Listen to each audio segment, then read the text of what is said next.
കണ്ണൂര് കച്ചറ Kannur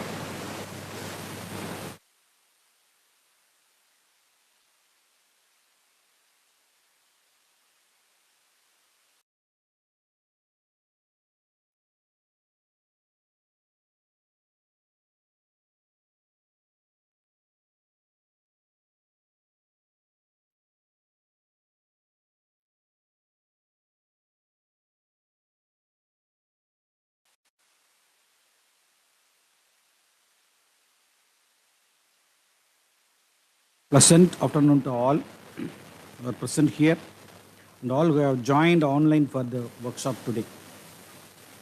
The protection of intellectual property is essential to fostering innovation.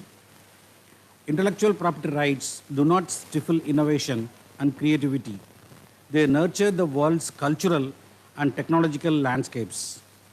Without protection of ideas, business and individuals would not reap the full benefits of their inventions and would focus less on research and development. An academia is a hub of cutting edge research and theoretical insights, while the industry possesses practical expertise and resources. When these two sectors collaborate, there is a seamless flow of knowledge, enabling application of research into real world scenarios. This, in turn, promotes innovation and sparks creativity, leading to breakthrough advancements. Thus, the IPR, innovation in research, and academia and industry linkage are highly interrelated with each other. Recently, the HBNI IPR policy has been drafted by a committee which includes Professor Prabodha Ganguly, Sri Dani Rajaya, and Professor Nirav Jamnapara from IPR, and the draft was approved by DAE in May 2024. The HILC, the HBNI Innovation Cell, has been constituted and made vibrant by the eminent guidance of our Honorable Vice Chancellor, Professor Kamachi Mudali. The industrial training internship for the students has been made possible in HBNI, and 2 doctoral students of HBNI are undergoing internship in Tata Steels because of the great effort by our VC. Our Honorable Vice Chancellor is continuously insisting and motivating our associate deans of HBNI to conduct various events for the benefit of students. To motivate our HBNI students and faculty, so far 7 alumni webinars have been arranged by our alumni cell, coordinated by Professor Deependra Datta, Associate Dean of HBNI. The last one in this series was held on 4th October, delivered by Dr. Jagadish Sure from University of Wisconsin, USA, being an alumni ambassador of HBNI. HBNI is also planning to organize a 6-week program, Startup Pre-Incubation Program, starting from 25th October 2024, in coordination with the Atal Incubation Center of BRC, with the backing of Professor B.K. Nayak and Professor Deepan Datta. In this regard, it is worthy and need of the hour if we make all our students of HBNI to know in depth about various factors and clauses as well as limitations about the IPR policy of the institute and the role played by the academic industrial linkage in nurturing the innovation. With these objectives, HBNI is today organizing a one-day workshop on IPR and academia industry linkage.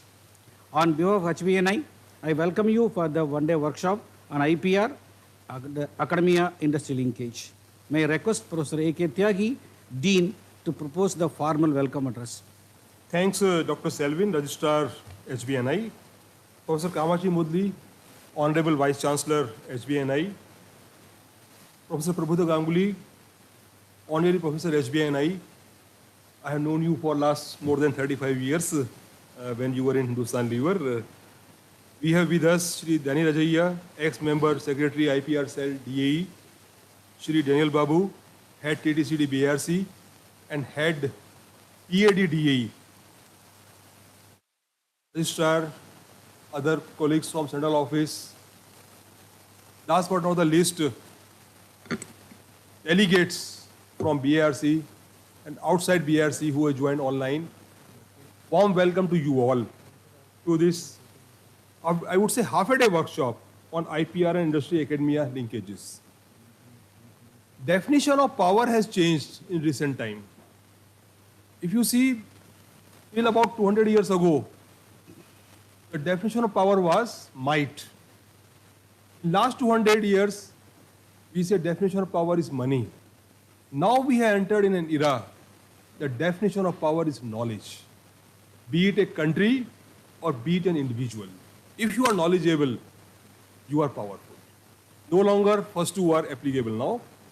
And you all know India has entered Amritkal period, the period of nectar in which Honorable Prime Minister of India has envisioned to take India to a Viksit Bharat status in all the sectors, including nuclear sector. Here comes an immense role of knowledge. How to convert knowledge to intellectual property, how to protect it, how to protect your interest, how to protect the interests of your organization and nation. Younger students, now time has come that you should try to become an employer instead of employee. That was during our generation. Now we look forward for you all to become employers. Create entrepreneurship skills, become an enterprising person, be a risk taker. Not taking risk is the biggest risk. So I encourage all of you to take the risk. There are India-specific problems which are going to have India-specific solutions. These India-specific problems, we won't get solution from Europe or from America. We only have to generate. After spending close to 4 decades in BRC, I have myself encountered a situation where me and my number of colleagues were not so sure how to translate, how to transform the fundamental knowledge into IP. This is need of the hour now. How to file patent. At one time, the most common philosophy was publish or perish. No longer. Now it is publish, patent, and prosper. 3 P's. And of course, to enlighten us, we have 4th P with us, Professor Prabhuda Ganguly. He will enlighten us on this. In this direction, for the benefit of our faculty members in all our 10 CIs and 2 OCCs, all young PhD students, HBNI, as was mentioned by Registrar HBNI, has come up with HBNI IPR policy. He mentioned that it was approved by DAE. This is available on our website.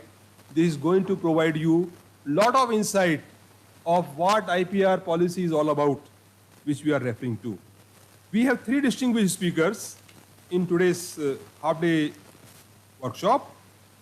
Professor Prabhuda Ganguly, he is going to enlighten all of us on overview of IPR policy of HBNI. As I mentioned that you innovate something, someone else is able to infringe. There are ways out. So we will have second lecture on how to protect your innovations. Very important. Innovation has been made. We compliment all of you. But how to protect the interest of individuals, organizations, and the nation. BIRC has been a powerhouse of generation of technology and innovation right from Dr. Bhaba's time. As you know, the main hallmark of DAE is research at the interface of different disciplines. BRC in particular is known for this, known globally.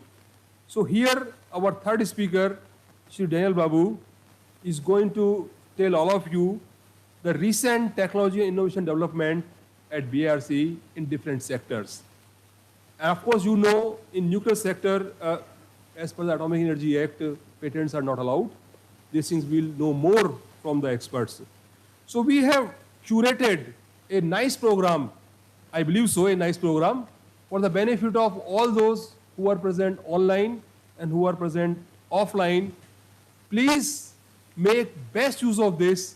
In these 3 presentations, you will know about IPR policy. You will also know how to bridge the gap between industry and academia. Huge gap exists even now also. And now time has come that industry walks towards academia, but don't expect they only will walk. We also have to walk to them. Come somewhere midway through and join the hand. With this, let me once again welcome all of you, those who are online, and all the other delegates who are offline to this very important half-a-day workshop. Thank you very much. Thank you, sir. It is an honor and pleasure to present our distinguished speakers with a bouquet as a token of our respect and love. May I request Dr. Priyanka Rus to give a bouquet to Professor Pravda Ganguly.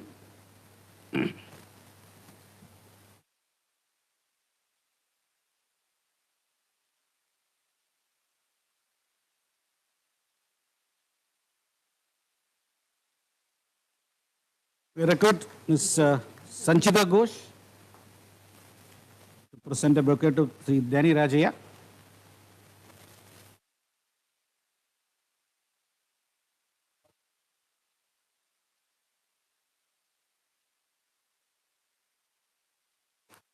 May I request Srimati Ranjana Kalra to present a bouquet to Sri Daniel Babu, please.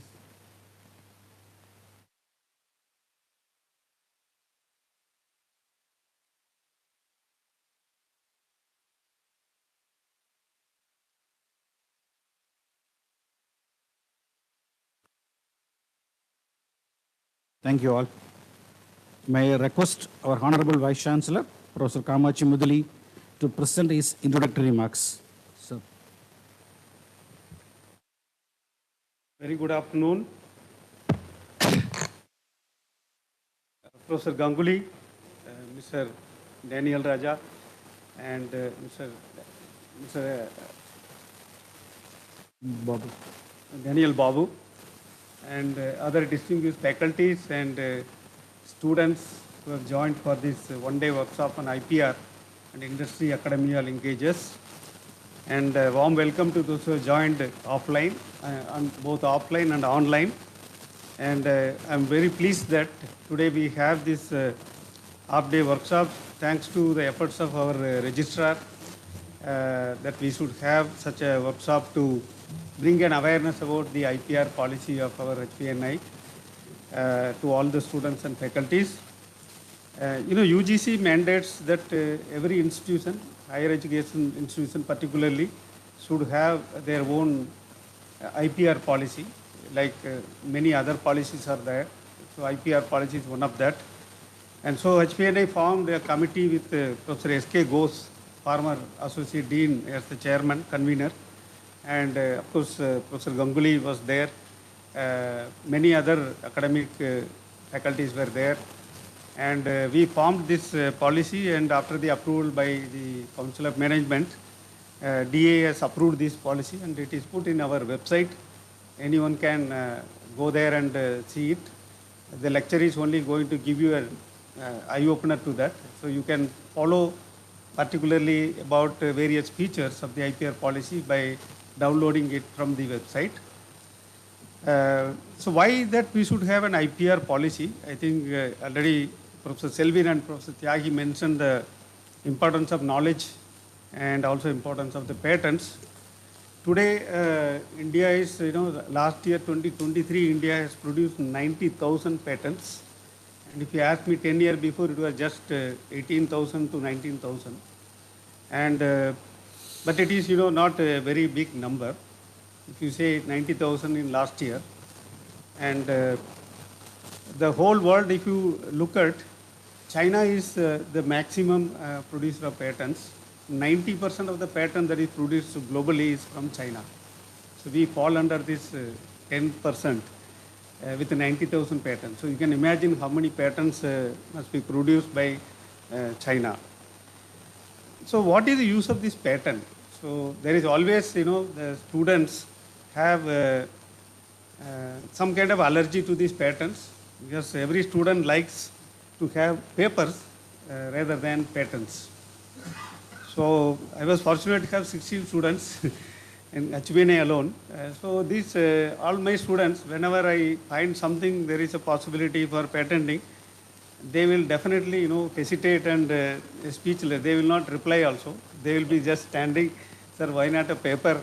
That is the point students will be interested. Because we have been trained to make anything that is, yielding to some deliverable to us. So that is our, since independence We are, coming through all kind of struggles. We are evolving now into a developing country. Slowly we are going to develop nation by 2047. When you make a paper, the advantage is that student will qualify for the PhD if he has 2 paper or 3 paper. So you will qualify for PhD and you will get your degree. And second thing is that with paper you can get a job, employment. That is the biggest thing every student looks for. So you can get a job like a professor in reputed institution or a scientist in industry, or you can go abroad for enriching more your knowledge as a postdoctoral scientist. So everyone thinks paper is important, so why should we make a patent? And I was the head of technology transfer and patent cell for 9 years at IGC or Kalpakam. And during that period, about 54 patents were made, and that was the only number because not many were interested, and some of the scientists, their spin-offs were made as patents. Because most of us, work for the department's mission and objectives. And as per Atomic Energy Act, as well as the confidentiality, we don't make many of them into patents. We make only a limited spin-offs into the patents.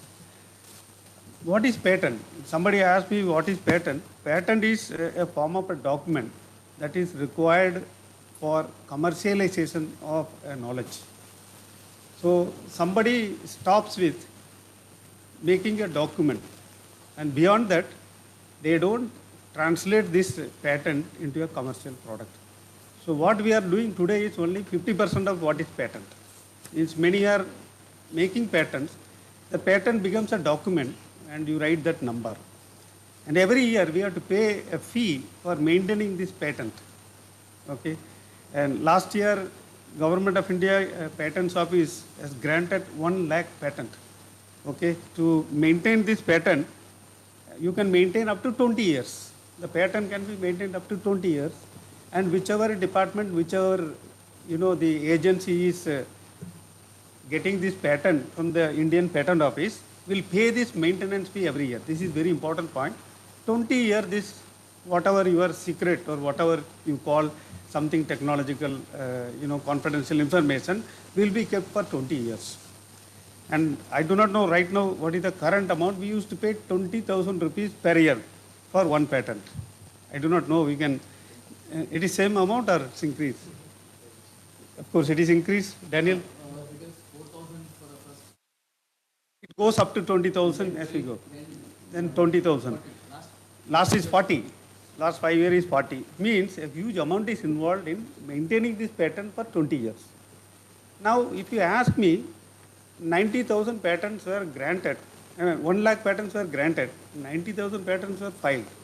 Overall, if you see, there are lakhs of patents are available, and we are paying so much money for maintaining this patent.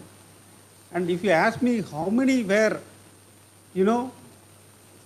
converted into a product that is commercialized, it is only about 2 to 3% of the entire patent that is made. Means the patents are never fully converted into a product, and there is a gap. People make a patent, just record it, write as list of patent. I have 10 patents, 15 patents. Some people tell I have 100 patents. How many you have commercialized, then only it is a patent, that they will not tell. So this is very important point, that how many of your patents have been commercialized. If it is commercialized, if it is successful, if there is a product, then every student will be behind it. So this is the biggest gap, that students are not interested in making patents. Rather, they want to make papers, because papers are useful, papers are helpful for employment opportunity. Patent is another number of publication that is not giving any special provision in anywhere, that if you go for a job for anywhere, it does not give that big impact to you. I have seen in many interview committees also.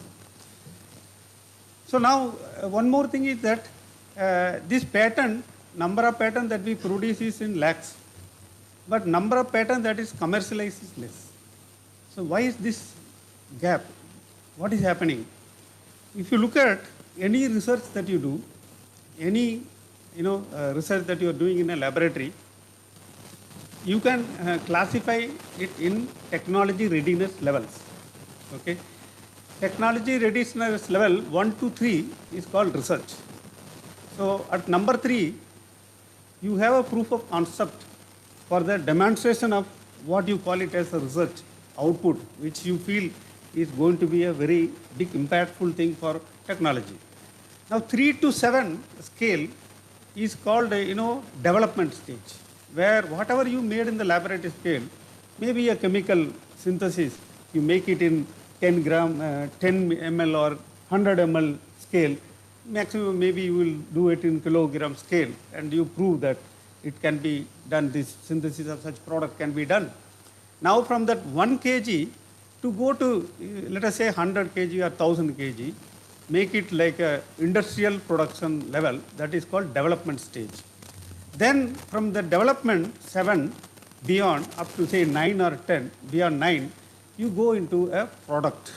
That is a regular commercial product. So your proof of concept at technology readiness level 3, TRL 3, when it is made into a pilot plant, when it is proved for continuous production as per your process, then it is technology readiness level 7. Then by 9, it becomes a commercial product. So now there are a lot of research going on. All our students and faculties are doing excellent research. And I see in any domain you take chemical science, physical science, engineering science, you take any domain, excellent R&D thesis is made, and many of the part of this thesis can be made into a patent. Many innovations are there. Excellent new knowledge is there. If we can make that into a patent, then there is somebody in the industry who want to take it for making into a product at technology readiness level 7. What is the gap here is 3 to 7, that development stage. I will give one very good example. DIE is master of this. Heavy water production. See, I was formerly the chief executive of heavy water production board. BRC made this laboratory process of heavy water production first time. And then this was made into a small developmental plant in BRC itself. It was operated. And that was handed over to heavy water board projects at the time. The chairman, first chairman was none other than Dr. Vikram Sarabhai. And that was taken into tonnages. If you look at the heavy water plants, the first one was in Nangal. It was based on the electrolysis process with a capacity of 8 ton or so. And then today we have Managuru, which produces around capacity is 400 tons. 2 plants are there, 200 each. That is a real production, and we are world leader and number 1 in the world in the production of that. So this is where a laboratory process that goes into technology readiness level, development stage, and then it goes into commercial product. And why are we not able to do this today? Why this gap is there from technology readiness level to 3 to 7? This is what is very, very important, not only to our department, it is to the whole country. That is where government of India is pumping a lot of money into this domain of 3 to 7 by supporting startups, entrepreneurs, SME, small, medium, micro entrepreneurs. There is a lot of support given for you. Even the Atal Incubation Center is one form where, students, if they want to put their ideas and patents into a product development, go to that level of pilot plant, then it can go to commercial level. So all this will be, possible if there is more and more people entering into this 3 to 7 stage, development stage, then going from 7 is very easy. So industry want up to 7, and R&D is ending at 3. So that is where is the gap. So whatever intellectual the property right that you are doing, there is a gap between the research and the industry. So that is where this IPR and industry academia linkage, how to do this linkage. We should have the policy, we should know the methodology by which we can have this linkage. We have 3 eminent people. Professor Prabhudas Ganguly, you don't need any introduction. He's a mobile dictionary, you can say anything today, Google, for any technology development, mastered over starting from DAE to private to now today, he is in different facets. He is doing this as a technology development, innovation, and he is available not only today. Anytime you want to call him, he will be extremely happy to give you an idea, mentoring, or anything that is required. And Mr. Daniel Raja is, I think, more than now 25 years in the IPR patent cell in DAE, with very rich experience in how to make a patent, okay, how to process a patent, and which is patentable. All that he will be able to help you. And we have Mr. Daniel Babu, who is now heading the Technology Transfer and Collaboration Division, who has more than about 250 technologies of BRC ready, or that can be, from 3 to 7 that can be taken and then to made into product. So we have from IPR policy to how to make a patent and then to how to transfer the technology to industry. 3 eminent people are going to tell you today how to do this. So it is an afternoon session. I hope you all had lunch, but please, you should be ready to listen to all these 3 lectures. You may feel it dry, but it's very, very important. It may, turn into life-changing if you are getting attracted, you are getting impressed and inspired. Okay, anyone can take a technology from BRC that is already existing. Anyone want to make a patent today, Daniel Babu will talk about it. How to interface with industry, what is the policy that we have to do today, how we can do, Professor Ganguly is there. So in just 2 hours, you are going to get all this information right away with you, which, you don't have a textbook to read in one go and understand all this. You will not be able to get from internet everything in at one go. You are all very lucky today, those who are attending, and please make use of this workshop. And I am sure that all of you will get benefited. And please try to have continuing interaction. Please put your questions to us, to HVNI, to any of the speakers later also, okay, so that you get the benefit of attending this workshop, and finally our department and the nation gets benefited out of it. With these introductory remarks, I welcome all of you for this IPR workshop, and please give us feedback if you have anything at the end of the session, and warm welcome to all of you. Thank you very much. Thank you, sir. Professor Prabhu Ganguly, a legend in the field of IPR, already Vice Chancellor has given enough information.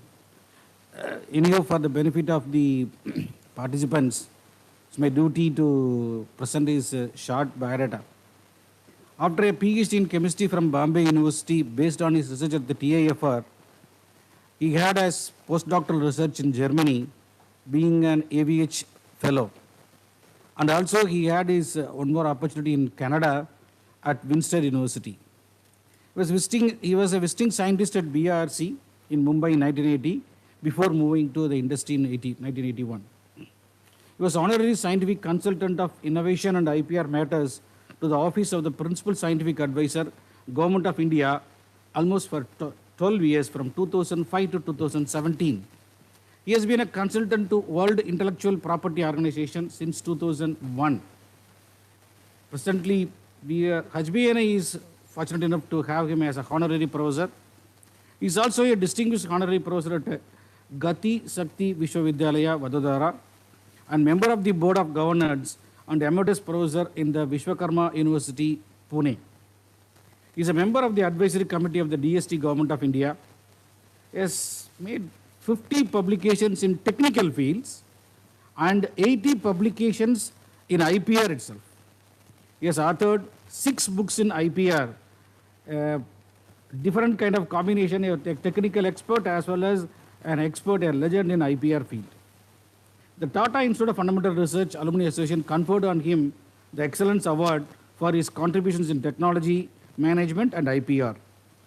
In November 2023, the Legal Era honored him in the category of IP Legends as the IP Strategist of the Year 2023.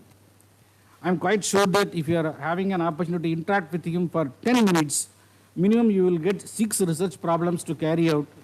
That is the kind of legendary knowledge and source he has. So I request Professor Ganguly to present the topic overview of HBN IPR policy. I would mention that has made tremendous effort in making our IPR policy almost error-free. During the interaction time, he used to be saying that the policy should be completely error-free, and we had a lot of discussions, and the policy was made. He was instrumental in bringing the HPN IPR policy to be approved by DIE. Over to Professor Kangri, please. So thank you very much. It's always such a privilege to be among all of you in the DAE family. I've been a part and a beneficiary of DAE and the Government of India all through my life. And I'm so grateful for that. And thank you very much for this opportunity. Today, in this particular session, what I'm going to do is, with some of our colleagues in the committee that was constituted by HBNI, to create the IPR policy for the institute. And, it's been wonderful for a few months that we deliberated among ourselves the challenges that we face. And what is the challenge that we first faced? And if I go to the first slide, which all of you are aware of, can we get to the first slide? This one. Okay. I don't want to go into the details of it. The first slide only tells you the entire structure of DAE and the various institutions that come within the manifold of DAE, right? You have R&D institutes, you have industrial organizations, you have service organizations, you have public sector undertakings, and you have granted aid institutions and autonomous bodies.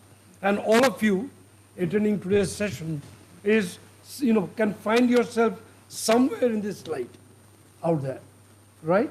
In this whole thing.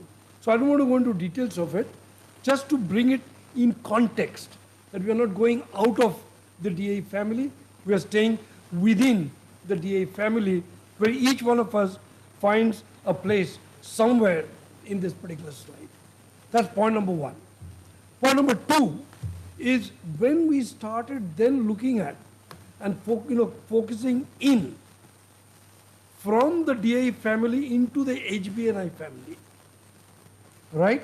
Then what is the HBI family? Because we have to make it in context. And therefore, when you look into the HBNI family, you have two categories of institutions. One category of institution are the R&D institutes, which are shown in red. Okay? That is BRC, then you have Kalpakam, you have in Indore, and you have the VEC in Kolkata. These are the 4 R&D institutions within the HBNI family. And then you have the grant in aid institutions, like I put there SNIP, IPR, Gandhinagar, Bhubaneswar, Allahabad, etc., TMC, NICER, Bhubaneswar, and all that. So those are the grant in aid institutions. And therefore, when you look at this cluster of institutions, each institution has its own mandate, each institution has its own purpose, has its own objectives, and therefore trying to produce a comprehensive intellectual property rights policy was quite a challenge to the committee. So we had to go and read about each and every institution, pull out the commonalities, identify the differences, and then try and create a comprehensive IPR policy. That was the challenge. It was very interesting. We went through a lot of debate into it, and as you will see as I go along, what are the various issues. And therefore I bring in HBNI academic programs. We are differentiating what is going on in each institution versus what we are doing in HBNI. In HBNI, we are looking at the academic programs. So that's the linkage with each of these institutions or set of institutions. What did I do? Sorry. So if you look at, very interesting, that what are the categories of research work that we undertake in an academic program of the HBNI. So there are different types. Some programs you will find that HBNI is doing exclusively in a DAE unit, which was shown in the first slide. That's one category exclusively in those units. Then we have a DAE unit in collaboration with a non-DAE organization. That's a second category of research that we are doing. Because when we have to set a policy, we have to go to all the categories of the work that we do. The third one is in a DAE unit under the collaborative guidance of a visiting faculty or institute or consultant from within India or abroad. We also have that category out there within HBNI, which is very different from being only in a DAE unit. So you can see the challenge that as we increase the tentacles, the complications increase, but we are not afraid. Then you have several DAE, very experienced people who have served DAE for many, many, many, many years. Several of them are around the table here, right? And they, with their expertise, are able to give consultancy. And industry and many of the institutions are looking for them as a knowledge resource. Very important. And therefore, we have consultancy services to institutes, organizations, industry on problems which are of mutual interest to HBNI and DAE, or DAE, and or. So that's the other one. And then comes in a new category, which was probably not known when people like me were involved with DAE and others, which is now known very commonly, and our Honorable Vice Chancellor referred to it, is like startups founded by HBNI students. Now that's a new category. So we need to look at all these categories. The reason I put them in these type of boxes out there, that when we are thinking of policy, we must comprehensively and contextually look at all these activities. And that was the challenge before us. So what did we do? So very important, first, we set out why are we writing this HBNI policy? If there's no purpose, then why waste time? So what is the purpose? One is to foster, stimulate, encourage R&D, which our Honorable Vice Chancellor mentioned in the widest sense in areas of technology, science, and humanities. Promote a spirit of entrepreneurship, which again was referred to among students, faculty, and researchers associated with HBNI. Very important, protect the legitimate interest of faculty, scholars, students of the institute and the society, and to avoid as far as possible conflict of interest. Because when we are doing all this, what we should protect, what we should not protect, what we should commercialize, what we can disclose, what we cannot disclose, there are a whole bunch of issues that come with it, and therefore there are conflict of interest out there. So we need to look at all that. Lay down a transparent system of ownership. Very important. Because IPR, intellectual property rights, I can create something that will be my intellectual property. But when do I get right to the property? When it becomes a legal entity. So when whatever I have created, I begin to own it, then I get some rights for it. So that the rights, ownership is a very fundamental and the first part of any such aspect.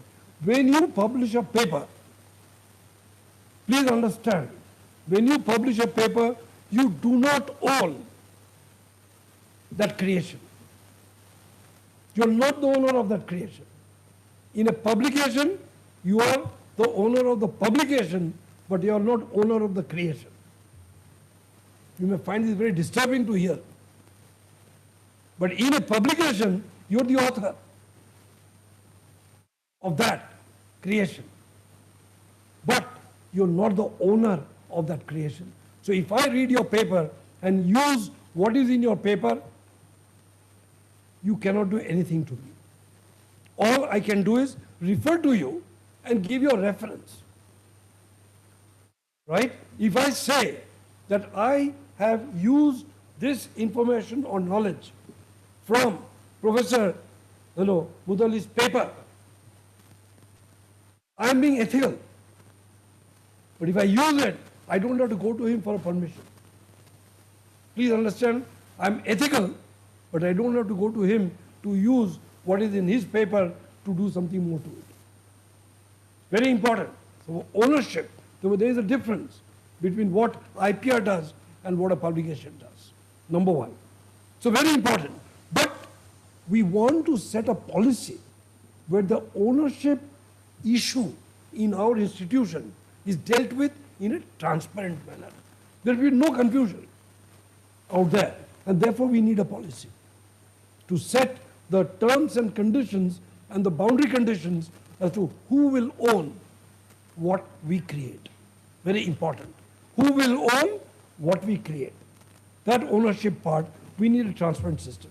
Then comes in the next part, that we commercialize. Our Honorable Vice Chancellor talked about commercialization. Suppose there's some benefit that comes out of that. There's some revenue that comes. Should there be a benefit sharing arrangement? If so, what is that benefit sharing arrangement? And who gets how much?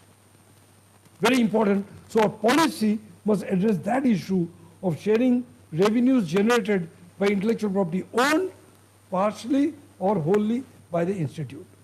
And also to create an enabling ecosystem of visiting scientists, faculty to contribute to R&D. Why visiting faculty? Because that also is another source of knowledge. We are not sitting in a well, we are sitting in an ocean, and we are also trying to share with others, and we are also trying to take advantage of people who know a lot and try to collaborate with them and to create that ecosystem. Now to do all this, you need a policy. So there's no confusion that where I'm doing something, where do I stand? The policy is supposed to outline these particular aspects. So you can see how interesting that this committee had this job, honors job, of really looking at all these aspects, looking at all the institutions, looking at the country, looking at the world, and creating this policy. That was the challenge. That's what we enjoyed. Now, what are the bases then?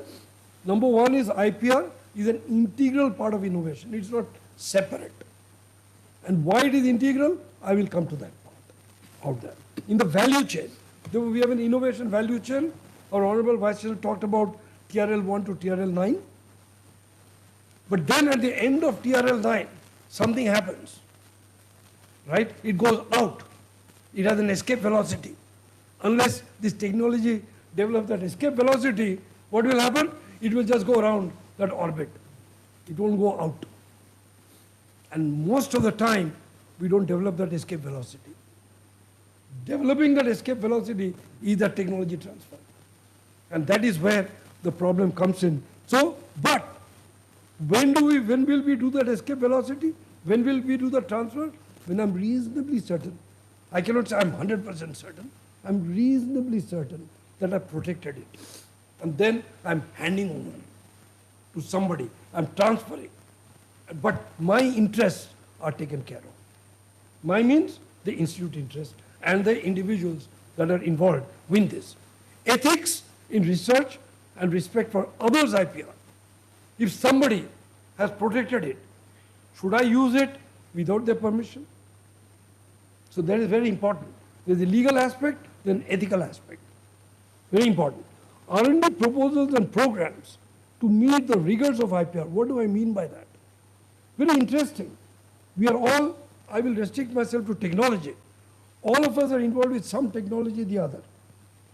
Interestingly, the whole patent and designs databases are publicly available free.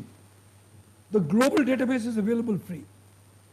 Now the interesting part, how many of us in this room and beyond this room in the people who are attending online, how many of us, when we work out our research proposals, how many of us look beyond an academic literature? How many of us actually go into patent databases and designs databases to find out what is available?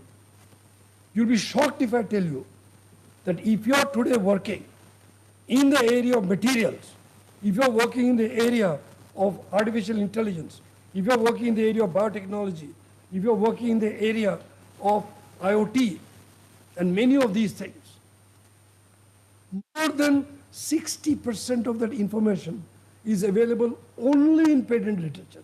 Only. Not in papers, not in books, not in journals. Including the Nobel Prize which was given a few days ago. They're all patented stuff. So if you're not reading patent literature, you're working only on 40 to 50% of the global knowledge base. And therefore, the chance of your reinventing the wheel is almost 100%.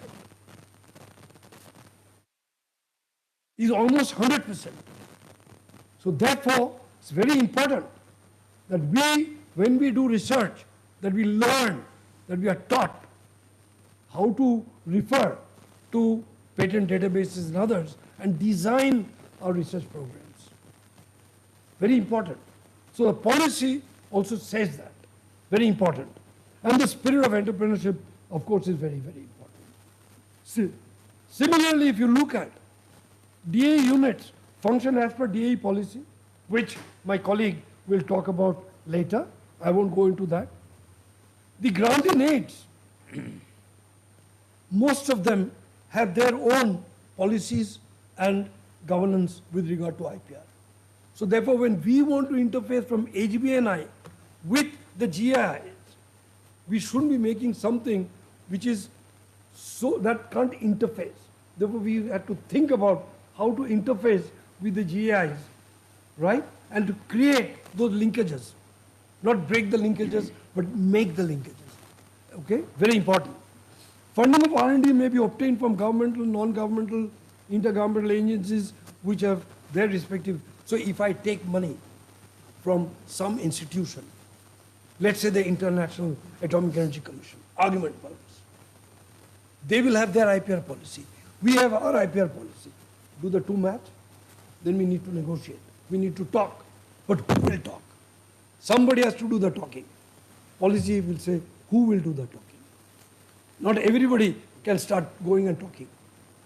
So will our Honorable VC talk? Will our Registrar talk? Will the Dean talk? Who will talk? Very important. So we have to bring those features out there. Then funding of R&D may come from industry, and various international agencies I mentioned. And very important that any, and I think our Vice Chancellor also referred to it in his opening remarks, that any of the IP generated in any of the DAE units, including HBNI, is subject to provisions of Section 20, that is inventions related to atomic energy of the Atomic Energy Act 1962. Now, I don't want to go into details of the Atomic Energy Act 1962, but just only that blue part. That is, as from commencement of this act, no patents, shall be granted for inventions which in the opinion of the central government are useful for or relate to the production, control, use or disposal of atomic energy or prospecting, mining, extraction, production, physical and chemical treatment, fabrication, enrichment, canning or use of any prescribed substance or radioactive substance or the ensuring of safety in atomic energy operations. This is what the essential part of our act brings in. Therefore, there is a national interest in that. In the issue of national interest, this part comes in the act. And that is got to be kept in mind, that when we do what we can and what we cannot patent, which is governed by Section 20 of the Atomic Energy Act 1962. Now, come further. Now, let me deal with each of those categories that we talked about, that when we do, that is HBNI, is involved in R&D, which is being done exclusively in a DAE unit. Then what is the basis on which we do? That the research topic, project for master's, PhD program are mutually agreed between HBNI and DAE unit by an agreement. Very important. It has to be an agreement. The question comes in, are we practicing it? If you are not, we ought to. That's the policy is telling us. Because the moment you go to write an agreement, think about the entire thing in 360 degrees. Otherwise, you're thinking in one dimension. Very important. So, an agreement for joint IP on protection, assignment, licensing, technology transfer, benefit sharing, etc. The said research stroke project work shall be carried out in the DAE unit. The said research project work is periodically monitored by HBNI and the DAE unit. So all these are very important. And setting up of masters and PhD program awarded by HBNI. So these are things which I've picked up from the policy and put it here. So what I'm trying to do is showing you how to read the policy, how to understand the policy. These are all words picked up from the policy. So when you read the policy and you use these slides, it will be easier for you to relate. That's why I put it this way. If I just gave you a Word document, you may find it very boring to read. And you'll find it very confusing. But when put like this, it starts making sense to you. So I've only restructured it. Now, all IPs, very important, shall be owned jointly in the name of the DA unit in which the student is associated and HBNI. Why? We have to debate this a lot. HBNI's name will come as an owner as well, including the DA unit, because today in the NRF rankings and others, there is a question. Also, internationally, if HBNI has to stand, what is it doing about intellectual property? So HBNI's name becomes very important. And then when you look at Mr. Dani, he will tell you that when from DAE we file these intellectual property right, on whose name it goes, etc., out there. And then the question is that these, when it is done exclusively in a DAE unit, the creators shall be given due credit. How? The names will come in as authors in papers, the names will come in as inventors in patents or design applications. It's a part of the policy. On benefit sharing, I'll come later. Benefit sharing is not mentioned in this part of it. Let's go to the, next, in a DA unit in collaboration with non-DAE organization. Again, it's a, it's a collaborative work. Very important, the collaboration shall be governed by an agreement. So everywhere the word agreement is there. So while defining those research projects, have we put that down, how I will operate with respect to the non-DAE organization? Very important. And again, of course, it will be periodically monitored. Here, all IPs will be in the name of DAE, the DAE, HBNI, and the non-DAE unit. Now again, that will depend on the agreement. So that means agreement becomes very fundamental. So who drafts the agreement? How do we draft the agreement? The contents of that agreement become very important for us, right? Therefore, ownership becomes then a transparent. Otherwise, it remains very amorphous.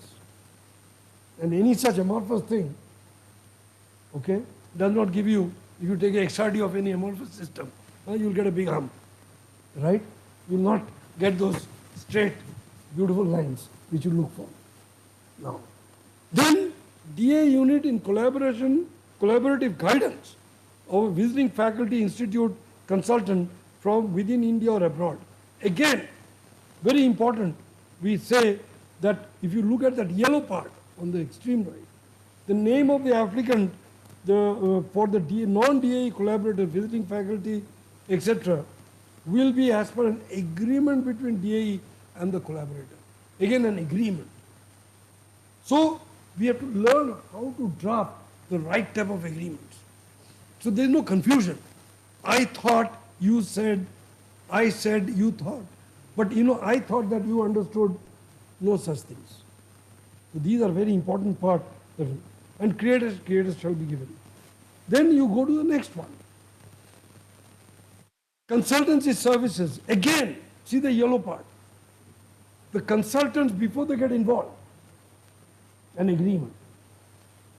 So very important. So any knowledge transfer is going to be, and then who will be the owners? There will be joint owners, but the benefit sharing, how it will be done, who will do, all that is a part of a legal agreement. So before you undertake, right, now you can imagine the type of horrendous job our dear registrar has to do. He has to take this 360-degree view of everything and ensure that he's got the right people to draft the right agreements and get the whole thing going. Very important. Okay?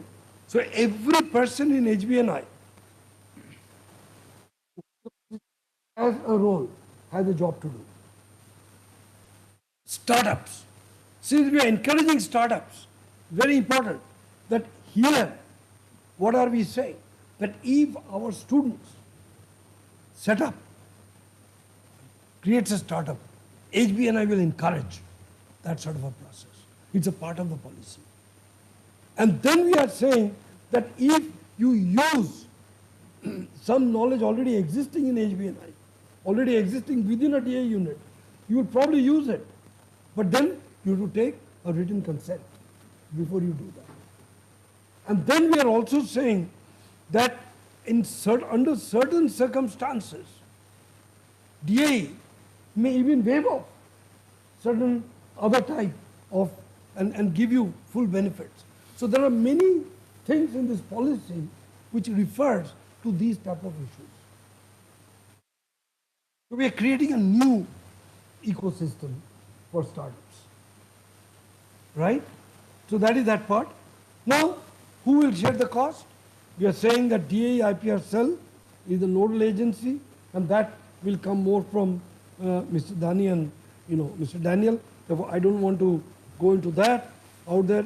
IPs will be handled by one of DA's empaneled IPR firm or attorney that you will hear from them, and generally DA will handle all the IPs generated unless otherwise agreed upon. Unless otherwise agreed upon. So, handling of cost involved in production of IPs generated shall be equally shared between joint applicants. So if people are joint applicants, then they'll have to share the cost because they are getting benefit. So you better share the cost. Now, who will share the cost when? A matter of other details which are put there. So if DA is doing it, DA will spend and give a bill to the other one. If the other one is spending, then they will give a bill to DAP. So these are matter of details, but these are listed are given all in the IPR policy document that you will read when you download from our website. Commercialization. And again, you go to different categories. So it says IP owned exclusively and jointly by DA units, including HBNI. So we are saying on this that, it will be our TT and CD, BRC, okay? They, together with respect to the DAE owning it and HBNI, they will be, controlling these particular things. IP is jointly held with non-DAE institutes or industry. Commercialization of IP owned jointly with non-DAE institutions. Industry shall be based on IP clause, again an agreement, IP clause of the respective agreement between the parties involved. This includes startup companies founded by HBNI students, etc. And then we have written there that here you can see that I've also put there, it's all there part of the policy. These are all sentences picked up from the policy, where we are saying that, if you read the second, all such startups shall be incubated at DAE incubation centers, HBNI CIs, and shall avail a waiver of incubation fee payment as a step towards encouraging startup ecosystem. It's a part of the policy to encourage, startups by students out there. And who can do it, who cannot do it, very important that if you are already an employee, obviously you can't. So the non-employee students can do it. This is a part of the policy, making it very clear again, right? So now, very quickly, sharing of benefits, very important. If I am an employee, I don't get a sharing of benefits. Those are Government of India rules in DAE. But if I'm a non-employee, then I can get all the details are given. Not only that, HBNI is a facilitator. Therefore, what is HBNI saying?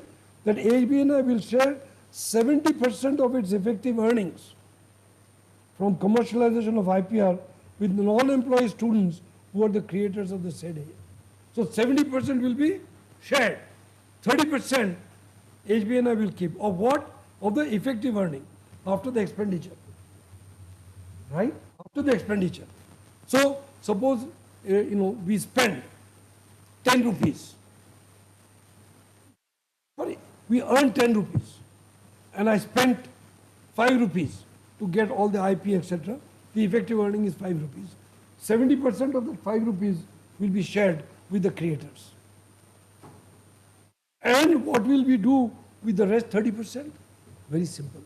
We are saying that we will create in HBNI, the HBNI Research and Innovation Development Fund. So the rest of the money will go there. And how we will use it? HBNI Research Fund established under HBNI shall be utilized for the academic upgradation, growth of faculties and students, including financial support for conference participation, stipends, etc. So the money that HBNI will earn, what will it do with it? It should spend it usefully for the benefit of the students and faculty. So that's why this fund will be created out there. And then of course with industry, it will depend on what is the agreement with industry out there, which more of it you will hear as we go. Publications, very important. Let's understand. When I, as a master's student or a PhD student, I write a thesis. When I write a thesis, the copyright, the IPR to the thesis will be mine, not HBNI. However, because it was done under the auspices of HBNI, however, the said authors will give a cost-free, irrevocable means cannot be withdrawn license to HBNI for use of the thesis dissertations for any and all R&D academic purposes of HBNI. Also, nowadays, as you are aware, that many of the theses are published. Many publishers come to you, I will publish a book out of your thesis. And so then an agreement is generally signed between the authors and the publisher. Before that agreement is signed, you have to bring that agreement to HBNI. The registrar will scrutinize it and see if the interest of HBNI is taken into consideration. Therefore, see the yellow part.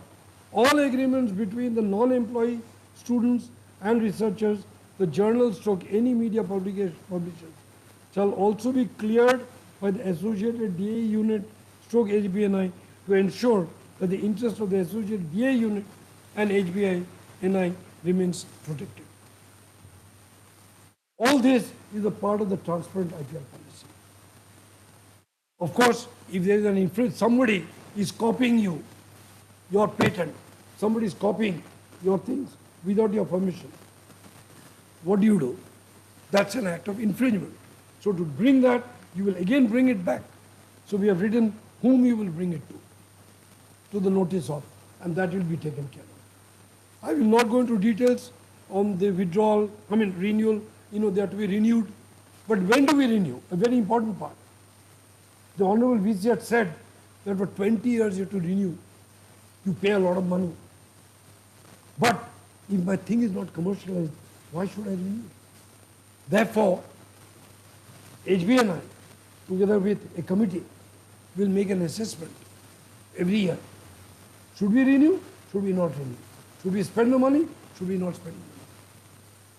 So that review will go through and we will do that. Similarly, termination. So if you want to close down, you want to give that, terminate that IP, then again, that's a legal process that we have to go through. And therefore, in all these cases, suppose there is a dispute,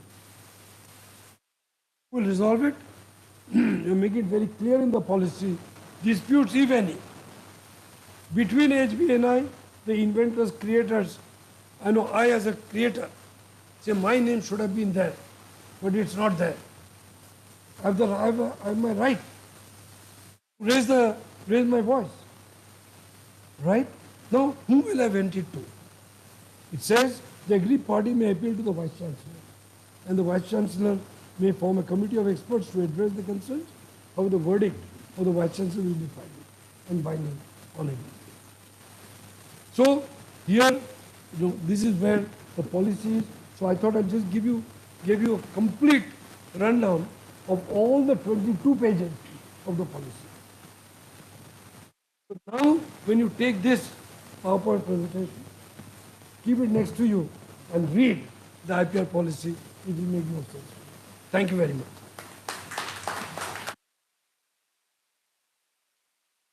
Thank you, sir, for your excellent briefing. When we discussed the policy, even you didn't allow even a comma to be there in excess form, which shows your experience in this. Hope the participants, can we allow one question, sir? Maybe after that, we do want. Have any pressing questions? Otherwise, of course, Professor Ganguly's email is available in the PowerPoint also. But some questions definitely we can have, especially from younger students, younger colleagues. So that everybody hears.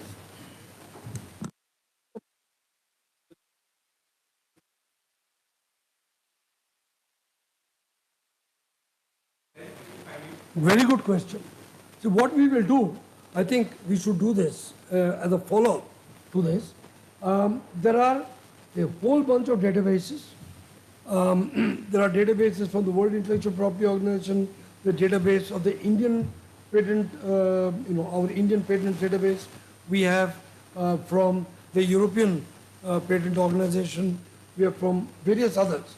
So what I propose, instead of trying to list all of them just now, okay, I would propose that we have a half-a-day session on half-a-day session like this on putting everyone together, and we have the session only directed towards how to access these databases and how do we access the, can you believe it, that sitting on this using my mobile, just now, I can actually access several millions of patents across the world.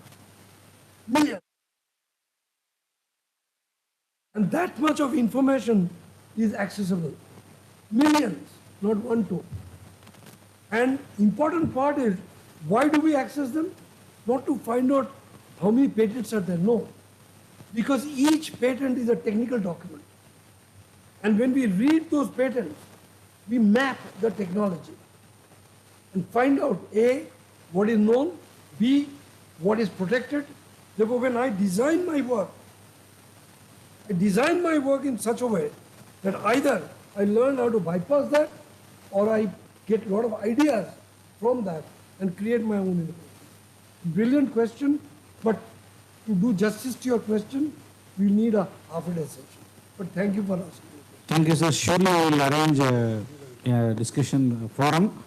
In fact, I have to mention that after completing the policy, when Professor Ganguly came to know that they have approved the policy, he only insisted that the students and faculty members should be aware of all these basic information in the policy. That's why he has requested, in fact, and he was formally willing to come. Even last month itself, he was having a plan.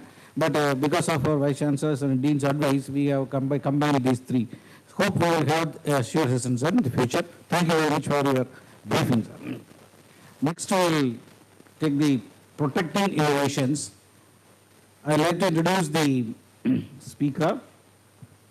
Mr. Danny Rajaya worked at DRC for about 27 years as a reactor chemist for the research reactors Apsara, Cyrus and Dhruva at Trombay, Mumbai, and was responsible for controlling and maintaining various chemical parameters in various process systems within limits.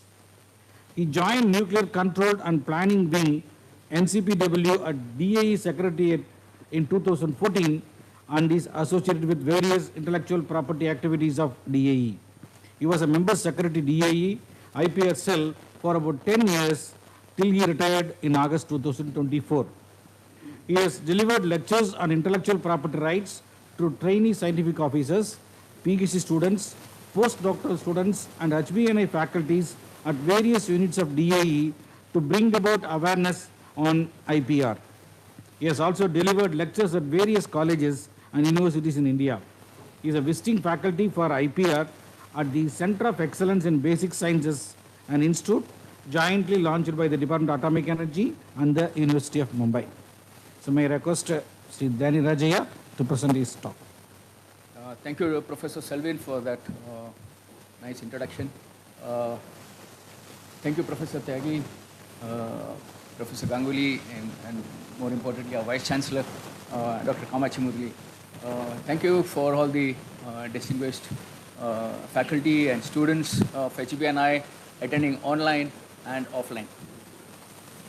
Today, my talk is on protecting innovations. When I say innovations, I'm talking in particular about patents.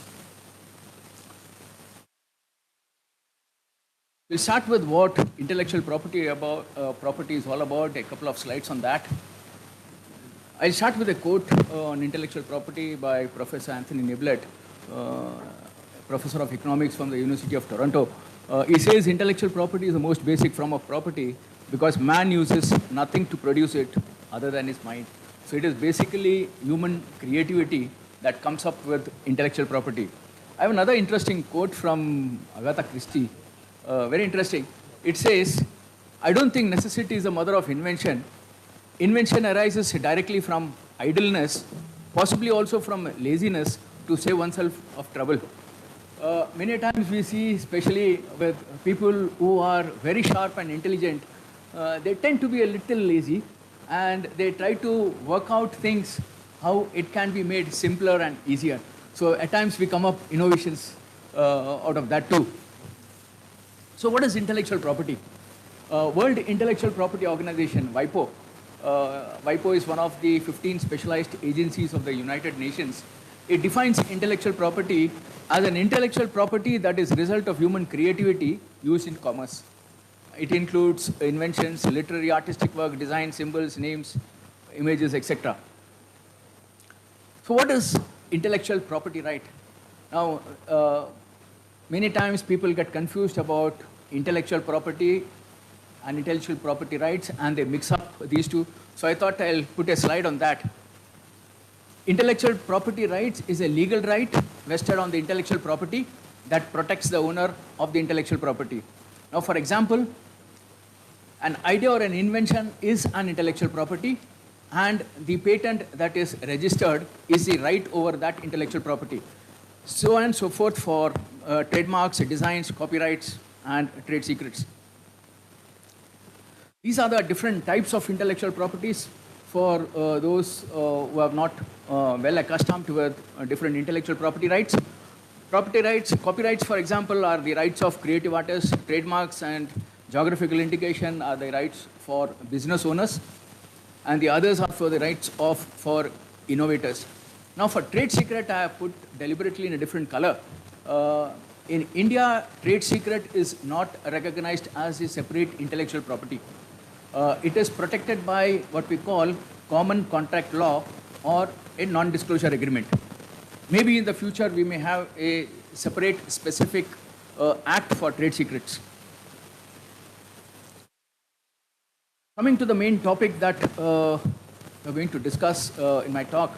So what is a patent? A patent is a government license that gives exclusive right to the owner in lieu of full and complete disclosure for a designated period of time. Now, when we talk of government license, who gives the license? It is the right given by the Controller General of Patents, and he is the one representing the Department for Promotion of Industry and Internal Trade, what we call DPIIT, under the Ministry of Commerce and Industry. Now, these rights are granted to the owner. When I say owner, Professor Ganguly did speak or use the term owner. Now, the owner could be the inventor himself or the assignee. Now, when I say assignee, in most of the government departments, rather in all of the government departments and most of the private research institutes, the inventor who invents a work cannot own it. He has to assign it to the institute. Now, similarly in our department, for R&D institutes, the inventor has to assign it to Secretary Department of Atomic Energy. In case of PSU or other grant-in-aid institute, the inventor has to assign it to the institute itself. So the inventor gets their due credit and the name will be listed as an inventor, whereas it will be owned by the institute or by the secretary. Secondly, it is given in, it's like an exchange. You give full and complete disclosure to the government, and if the government feels that it is eligible for a patent, government gives you a patent. It gives you monopoly for a limited period of time. Now, in case of a patent, it is 20 years from the date of first filing. And since these laws are enacted by the parliament, these are territorial. I'd like to remind everyone that there is nothing called an international or worldwide patent. Quite often people say that they want a worldwide patent. It is not possible because these acts are valid only within the geographical boundary of the country. So if you have to protect it in, say, 5 countries, you have to file it in those 5 countries. So what are the nature of these patent rights? As I said, these are legally protected rights to the owner. And most importantly, these are not just a single right, they are a bundle of rights.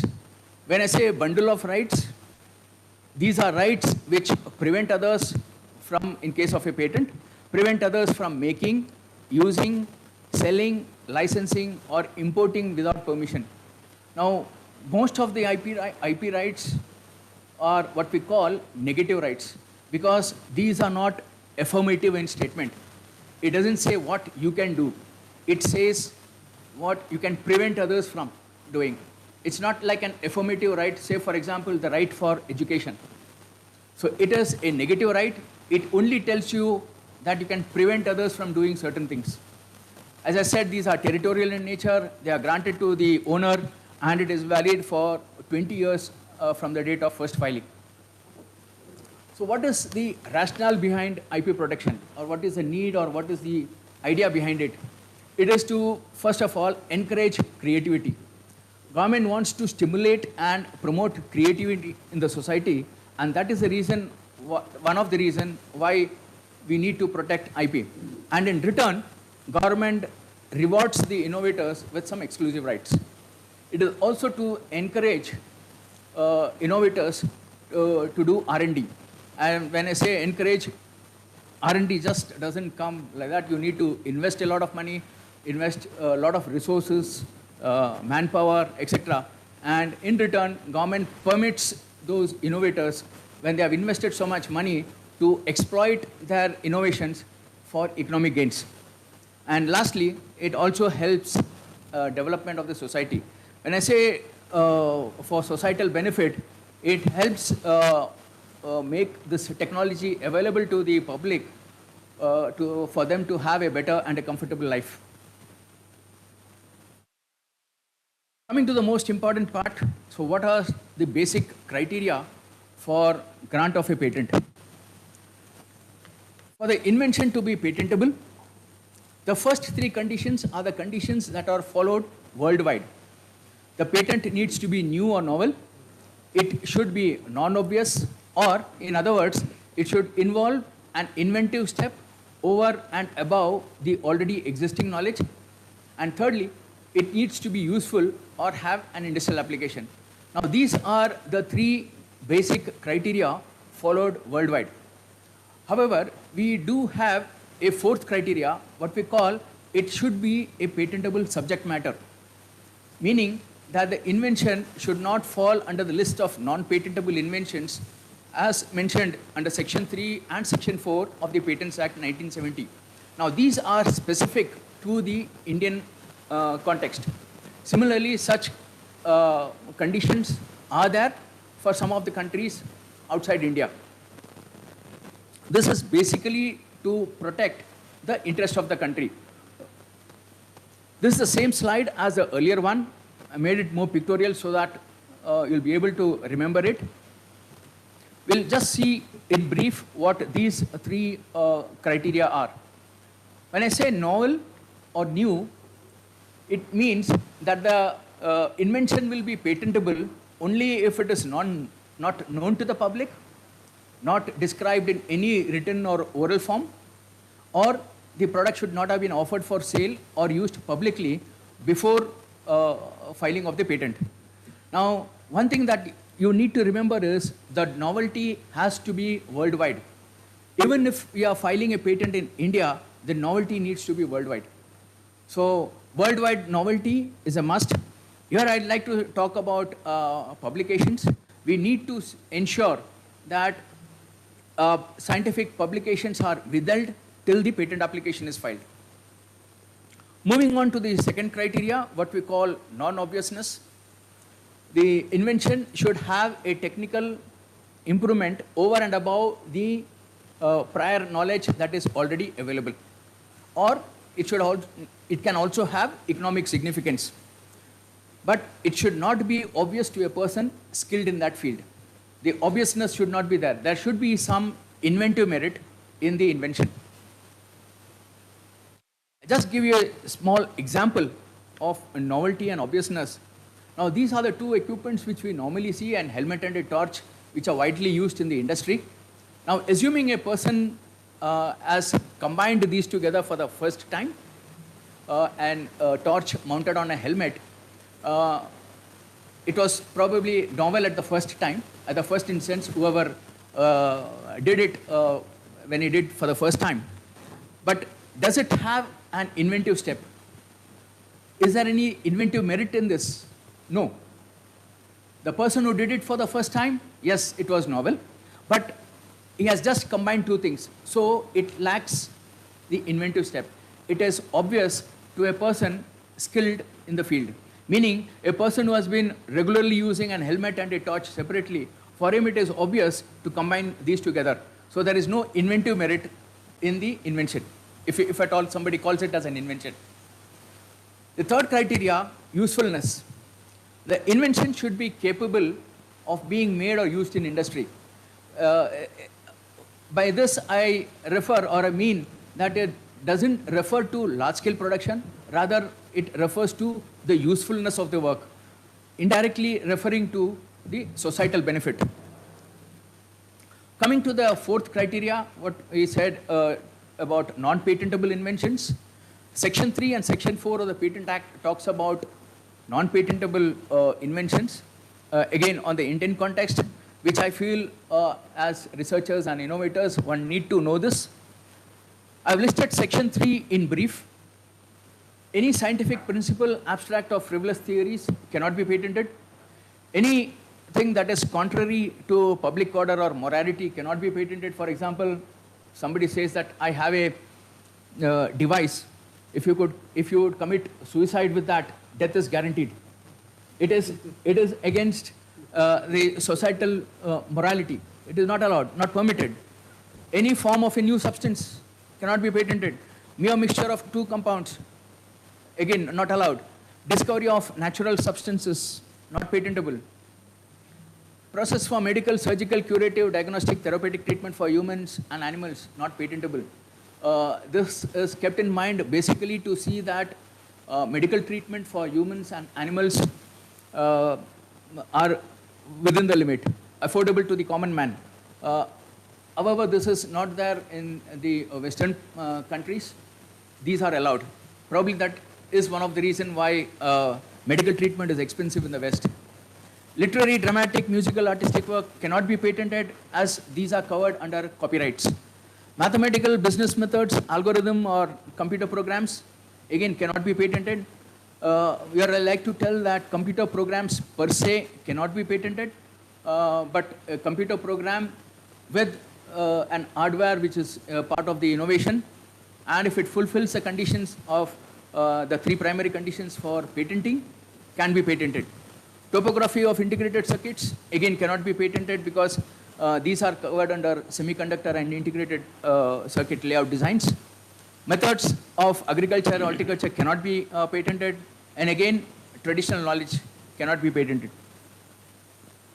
Coming to Section 4 of the Patents Act, if you read Section 4 of the Patents Act, it is just a single sentence, and it says no patent shall be granted in respect of an invention relating to atomic energy falling within subsection 1, Section 20 of the Atomic Energy Act 1962.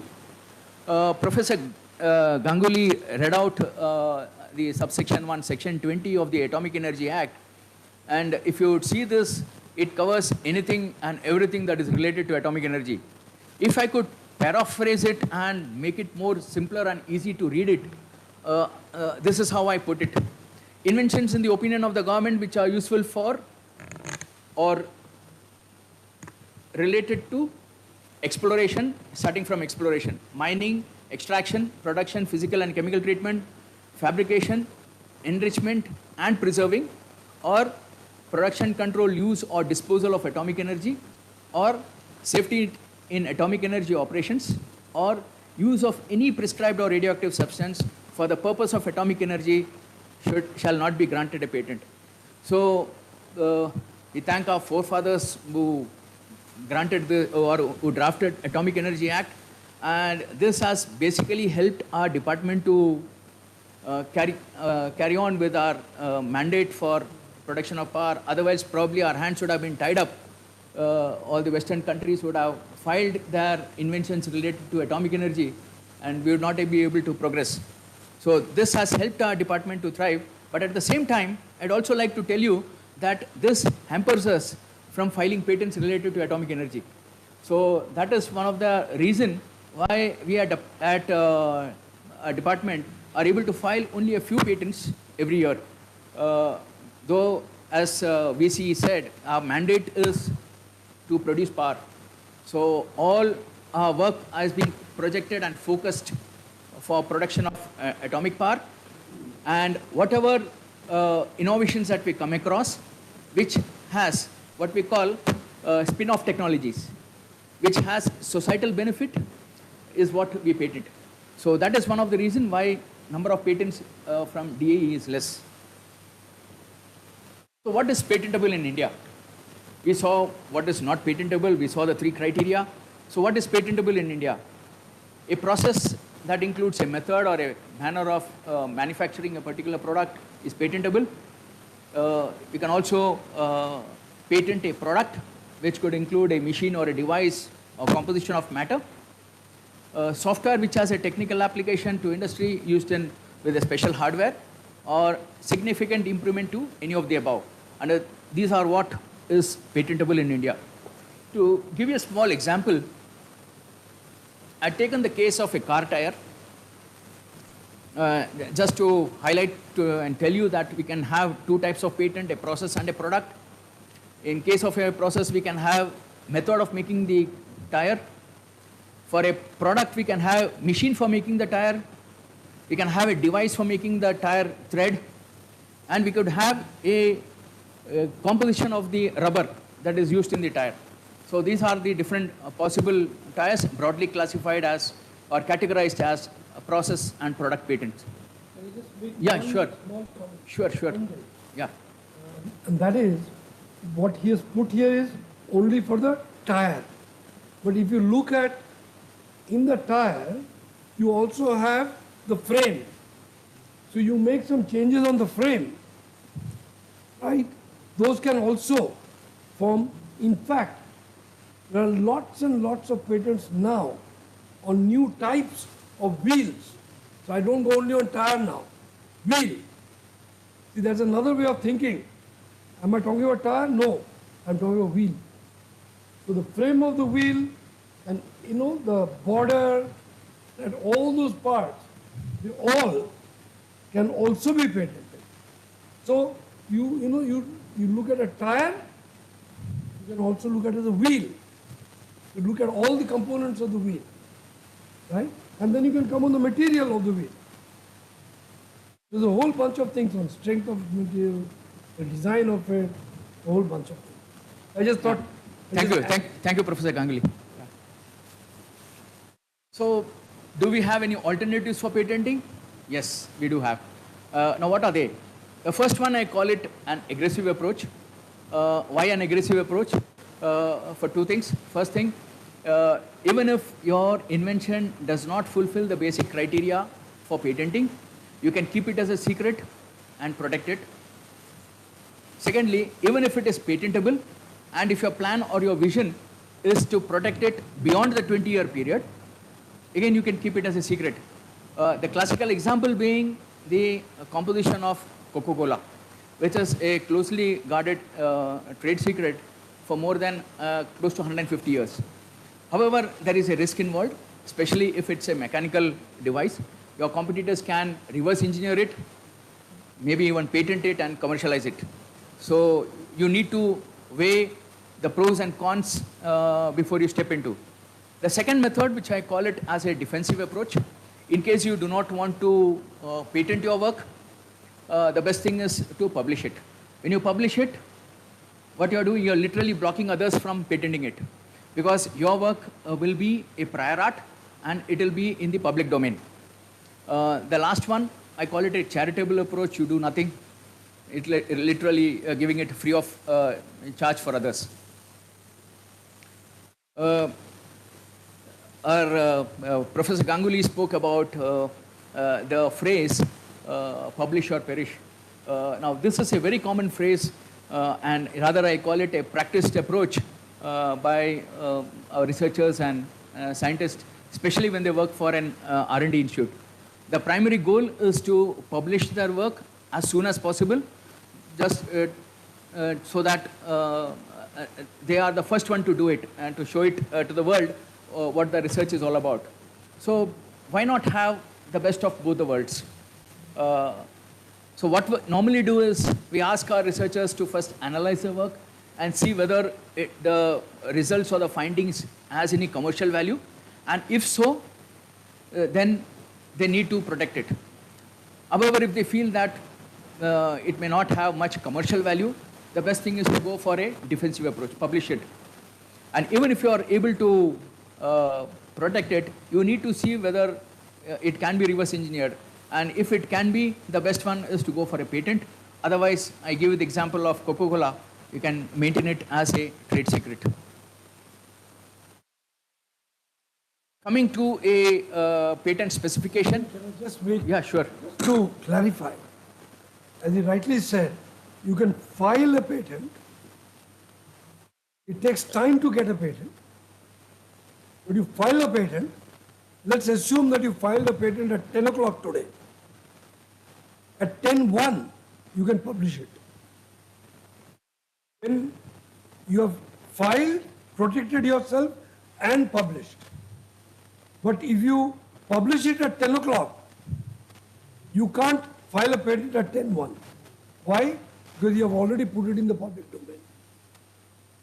The important part is, if you think your work is worthy of a patent because there is some commercial interest, then you may consider first filing the patent. You will get the patent later. Doesn't matter. Get the application number first. And you'll get an application number, a date and a time. Oh, now I'm coming to that part. I'll cover that. I'll cover that in this section. I wanted to clarify it now. And that is, when we are talking about novelty, destroying, etc., etc., etc., ideally, you file the patent and then publish it. Granting is a time-consuming process. It may take 1 year, it may take 2 years. That's immaterial. You can publish it. I want to give you an example. Way back in 2002, in IIT Bombay, there was a professor who had worked on some algorithm and certain things. Now, he was going to California to make a presentation. Previous evening before taking the flight, his student came to me because he was taking my course. Said, sir is flying tomorrow to California, he wants to make a presentation. I said, this is dangerous. You want to protect it because there was a lot of commercial interest in that. So what did we do? When the professor was in the flight, taking the time difference advantage, we filed a patent here. By the time he landed in California, the patent was filed. So the first slide, his first slide was, this patent filed, and the hour was given and the time was given. Then he was making a presentation. That's something which became commercial. I may share with you that not many people know about this. People have wrong notion that we have to wait for 1 year. 1 year notion we all have been hearing for last so many years and decades here. This is really an eye-opener knowledge which we have got, from you. So I encourage all younger colleagues to follow this advice. Improve patents also for your own benefit of department or HBNI as well. Thanks for enlightening us. It may be a silly question, but suppose I am filing a patent in India, then is it applicable worldwide? Now, interesting, as he said, a patent is granted by the government of India. Therefore, when the patent is granted, your rights are only in India. It's not valid in Bangladesh, it's not valid in Nepal. So, Now, one minute. But having filed the patent in India, you published it, no problem. Now there are some conventions under which various countries in which India is a member, they agree among themselves that if you have filed it in India, then you can file it in those countries in a certain time period. I don't want to go into details of that at the moment. So long as you stay within all that, it's all fine. But then you have to file elsewhere and get your patent elsewhere. Why? That government will give you the patent there. This government gives you the patent here. Professor Ganguly, I just recollect the case of Graham Bell and Elisha Gray. Now, Graham Bell is known to be the inventor of telephone. And just to tell you, Graham Bell filed the patent first, and after 2 hours, Elisha Gray filed the patent. And it is said that Elisha Gray's work was superior to Alexander Graham Bell. But it was a timing again that mattered. Because Graham Bell filed the patent first, he got it. Gray was late by 2 hours, he missed it.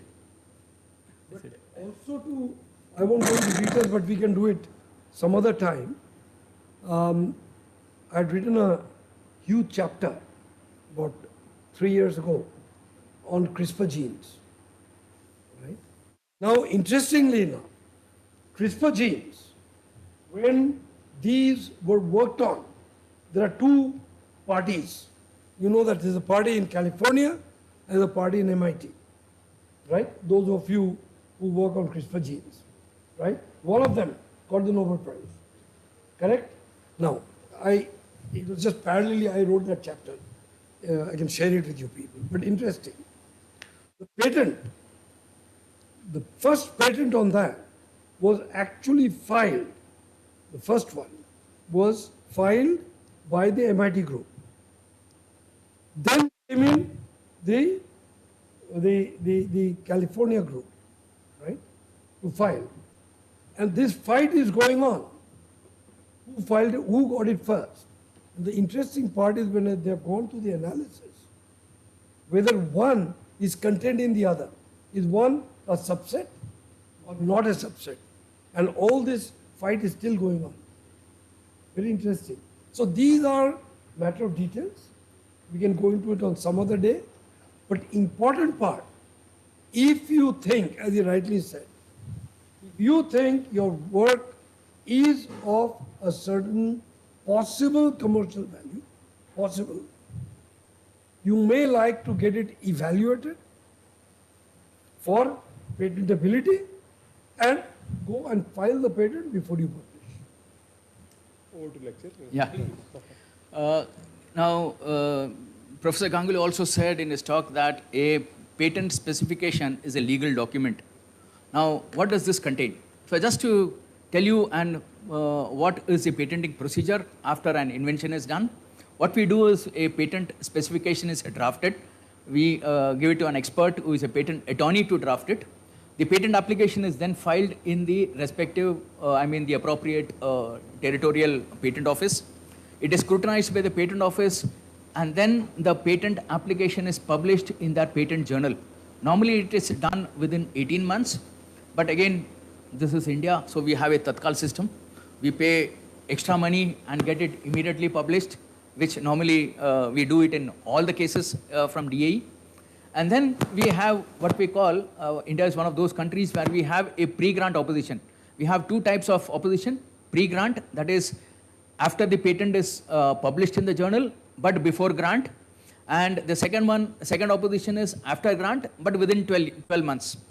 Then we have an examination procedure where the examination is examined by the patent examiner, and then it is either granted or refused, or if the examiner feels that some more objections are yet to be cleared, he may call for a hearing. And after the grant of patent, we have what we call the maintenance of patent, wherein we need to pay renewal fees every year. Now, this is typically the anatomy of a patent specification.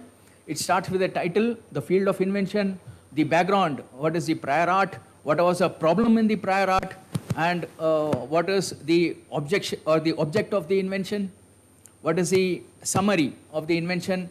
Then you give a brief description of the drawings, detailed description of the invention, which could include different data. How, for example, how a process was optimized. Then we come to the claims, abstract, and drawings. Of these, the claims is the most important part, because this is the one, claims is said to be the heart of the patent application, and it defines clearly and precisely without ambiguity what the invention is all about.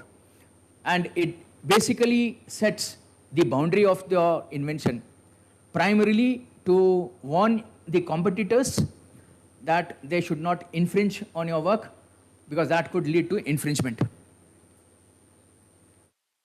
Coming to the different types of application, Professor Ganguly just said some time back about the different conventions. Patent applications are primarily based on the concept of what we call unity of invention, meaning that one patent for one invention. You cannot have multiple inventions in a patent application. And if at all you have, the examiner may object it and ask you to select only a certain set of claims which forms a particular set of inventions. The others may have to be dropped out, which you may file later on as a divisional application. So I'll start with the different types of applications. The first one is an ordinary application. An ordinary application is an application where you don't claim any prior filing date. And the second one is a convention application. This is basically based on the Paris Convention. Now, wherein if you want to file a particular invention in multiple countries, you file it in one country first, say for example in India, and then claim that date for the other applications that you file. So basically, it will be your application treated in other countries will be treated as if it was filed on the day it was filed in India. So that is what we call a convention application, which is based on the Paris Convention. I spoke about the divisional application, where if there is more than one invention, you may have to break up and you may have to file later on as a divisional application. We also have patent of addition, wherein you get a patent first and later on as the years go by, you might have added some more features to it, and you can file what is called a patent of addition, which is connected to the primary invention, and the life of the patent of addition is the same as the life of the primary invention. Then we have an important type, what we call a PCT application. Now PCT stands for Patent Cooperation Treaty. It is a treaty that is administered by WIPO. And this is what is important in case of a PCT is that it is a unified procedure for filing the patent. They do not grant patents. In a PCT, we have two types of applications. The first one is the international phase. In short, they call it as an international application. And this is the primary reason for confusion, where people end up saying that they want a international patent. A PCT application in short is called an international application, but it does not grant an international patent. We have two chapters. Chapter 1 is mandatory, Chapter 2 is optional. Chapter 1 gives you the search report and the written opinion. And based on that, if it is good or bad, you go into the national phase, wherein you file your application in those countries which are of interest to you. Now, just to tell you the difference between the Paris Convention and the PCT route, this is the primary difference. The Paris Convention literally gives you only 12 months time to file your invention in whatever countries you are interested in, whereas a PCT route gives you about 30 months, 2.5 years. So this is a big advantage. By that time, the market strategy may change, the scope of commercialization of the product may change, so you can change your strategy and go for a PCT. However, PCT will be economical if you have more number of countries to file in. Otherwise, Paris Convention is always better. Just to give you an idea about the timeline, a typical Indian application takes about 3 to 4 years. This is an average. In fact, at DAE, we have got application as early as 8 months' time. Within 8 months, we have got patents. And there are cases which we have filed about 6 years back, still not taken for examination, in spite of repeated reminders. Then we have US patent typically takes about 3 to 4 years' time. European patent takes a little longer. And the advantage of filing with the European patent office is you can file the patent application in English. You don't have to file it in a regional language. And then you can go in for a process called validation in those European countries that are of interest to you. I'd like to state here that US is probably one of those countries which gives you an additional number of days if there is delay from the European Patent Office side, from the US Patent Office side. And in fact, we did get in some of the cases about 1.5 to 2 years additional time beyond the 20-year time, because USPTO thinks that any delay from the side needs to be compensated. Coming to the cost of filing a patent application, there are different two types primarily. We have what is called an official fee, or the government fees that goes to the government. Then we have a professional fees which goes to the patent attorney. Now, we also need to remember that filing in certain countries involve what we call a translation fee. Countries like China, Korea, Japan, Russia, France, if you are filing in France or Germany, you need to file it in French or German language. And that involves an additional translation. Translation right from day one, wherein first you write the specification in English, you finalize it, our attorney will send it to his counterpart in those countries, that the attorney there will then translate it, file it in that language, and again any communication that is received from those countries will be in their local language. Again, the local attorney has to translate. In fact, we filed a patent in Germany. We thought, okay, let's try, and we filed it in Germany. The initial filing fees came to about 2.5 lakhs. And the next bill came and we were very surprised. The translation fee was 2.75 lakhs. So, and that really, I mean, it costs a bomb. That is being, I mean, this is our experience. So, we normally, what we do for Europe, we file it with the EPO, just to save money. I mean, we can, the advantage is you can file it in English, it is examined, we get the examination report in English. And coming to the last part, which is of interest, especially for educational institutes, our government wants to encourage patenting by educational institutes. So I've been about 3-4 years back, they've started a new category for startups and educational institutes. Earlier we had natural person, small entity, large entity. But now startups and educational institutes are also roped in. and for them the fees are very nominal. DAE as a large institute or a large entity, we pay almost 4 to 5 times of fees for designated for a educational institute. So if an educational institute is filing on their own as a single patent, they need to pay a lesser fee. However, I like to remind you all, an institute like say HBNI is filing along with DAE, then we have to pay the fees that is meant for a large entity. This is a typical cost. This is based on my experience for the last so many years. A typical Indian patent till grant costs about 1.5 lakhs. A PCT application for Chapter 1, 3, Chapter 2 around 2 lakhs. US patent typically around 8 to 10 lakhs. Again, it depends upon the number of iterations, the number of examination report that comes up.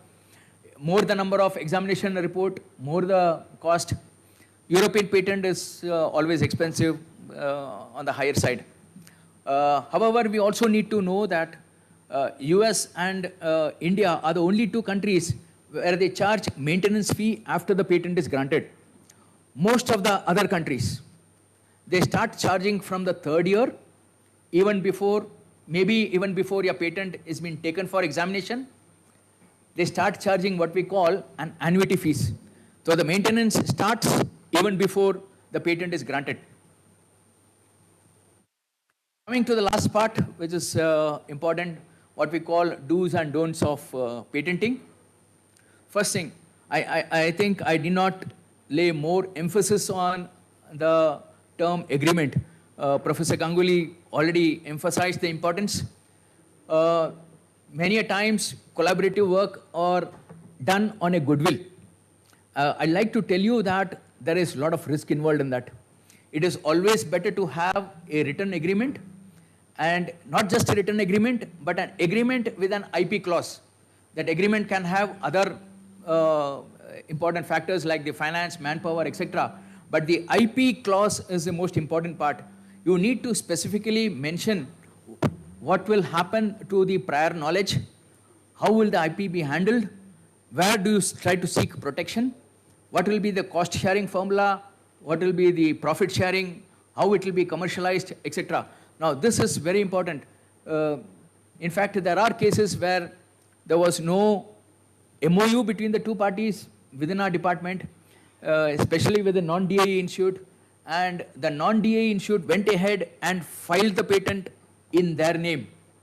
So there are cases such as this has happened. So you need to be very clear and very specific. Even on a friendly basis, always better to have something on a writing, because many a times बोलते हैं ना दोस्ती में हम कर लेते हैं. So that should not happen. You need to be always ready to execute what we call a non-disclosure agreement before disclosing your work. This is very important, especially even if you are trying to fabricate certain, say a certain device or something to carry out your work. It is always better to have an NDA. Another important thing is to carry out a patentability search. Normally we tend to carry out a search before we start our R&D work. But you also need to carry out a search for patentability. The gentleman there asked Professor Ganguly how it needs to be done.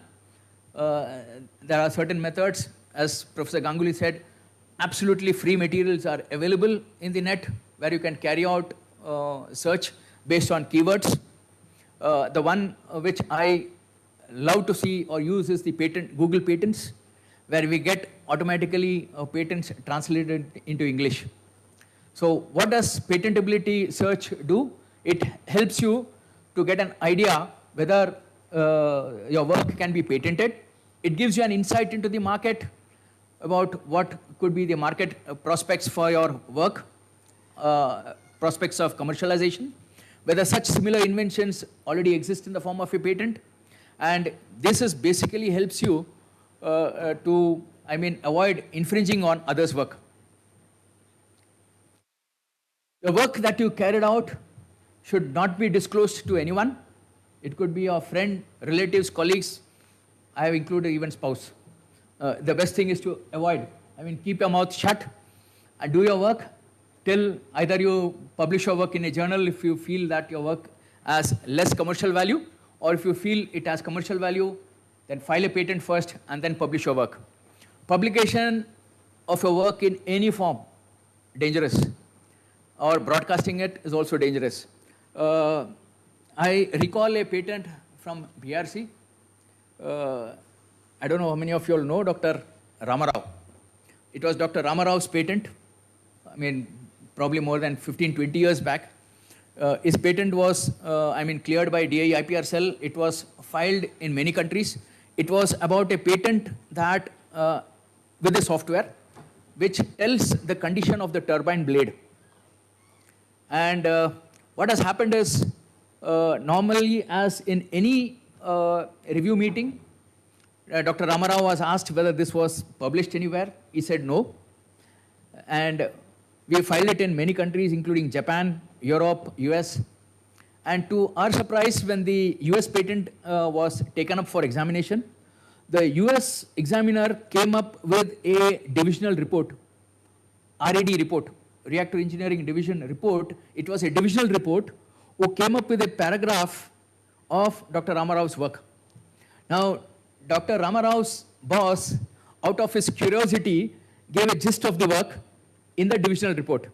Now that, the US examiner picked it up and said that this is a prior art. And I mean, we were shocked. Even Dr. Ramarao was shocked, even he was not aware. So you need to be very careful to see that your work is, and today in this digital world, I mean, it is very easy. And I'll tell you, our attorney was very clever. He immediately roped in a software expert, presented him everything, and he took the case and we got the patent. He said the gist of the invention is not covered in the publication. And he proved it, and that saved our skin and the money that we had spent. So you need to be very careful, especially in this digital era, because examiners can get access, to a world of information, even from within the department. So you need to be very clear and specific. You should always be ready to go for an NDA, non-disclosure agreement, if at all you need to disclose it. Of course, you need to disclose this with clarity to your attorney so that he'll be able to understand it and draft your specification accordingly.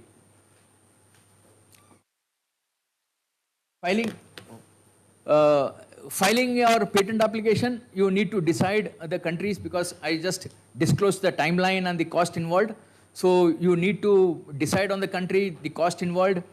Not only that, whatever claims that you make should not be hypothetical. You should claim your work, what you have done.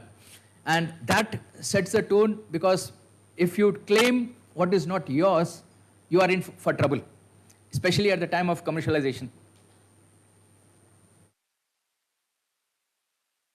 Coming to post-filing, as I said, the patent is published in the patent journal. It is examined, and after the patent is examined and granted, we have what is called annual maintenance fee. The maintenance fee has to be paid on a regular basis to keep the patent alive. Obviously, the question about commercialization comes. I know Shri Daniel Babu is here. I've troubled him a lot after him, asking him whether the patent is commercialized and whether it should be renewed or not. And we also need to, more importantly, the last part, we need to comply with the requirements of the government. Government wants to know whether the monopoly that was given to you in the form of a patent, whether that has been utilized successfully for the satisfaction of the public. So many times I've seen inventors hesitating in even filling up this form. And this is a primary requirement from this year onwards, as per the new amendment. The failure to file Form 27, you could end up paying penalty as high as 10 lakhs per patent application. So these are some regulatory requirements to be fulfilled. With that, I come to the last slide of my talk. It says all innovations are not inventions. All inventions are not patentable. All patents are not commercially exploitable, and all commercially exploitable patents do not have high commercial worth and potential. Thank you. Sir, I have a question. So you said that if you wish to patent something, you gave example of Dr. Ramarao. It doesn't even have to be in the departmental reports, it seems. So how does one circumvent it? How does one have to? Circumvent this situation, like we have to give things in the divisional monthly reports, quarterly reports. That's what I said. When you are carrying out your work and you start getting results where you feel that this could have a commercial potential, you need to inform from BRC setup your immediate boss and superior that you would like to patent it first before publishing your work. That is the only way out. You need to withhold all your publication, your section report, division report, group report, BRC report, DAE report. I'm going from the lower to the top hierarchy. You need to withhold it because that will only help you. I'll just like to remind you in this case, though we have what is called a grace period in India and US, it says that after publication within 12 months you can file, but I always take it with caution because the Indian laws are a little bit ambiguous. It says that presenting it in front of a learned society. Patent Act does not define what a learned society is. So it is subject to the examiner's interpretation. So you could be in for trouble. So best thing is to avoid. And I have one more question, sir. Suppose I have been granted a patent in India, right? So does it mean that only in India somebody cannot reproduce my work? Because the work comes in public domain. So anybody across the world can access that information. Yes. So does if you have filed it only in India, the protection is only within the geographical boundary of India. So it means that anybody elsewhere In where the Bangladesh, Pakistan, they can are replicate, free to do it. Yes. right? And so does it apply to us? So those who have been granted a patent in US, we are free to replicate Yeah. them. Again,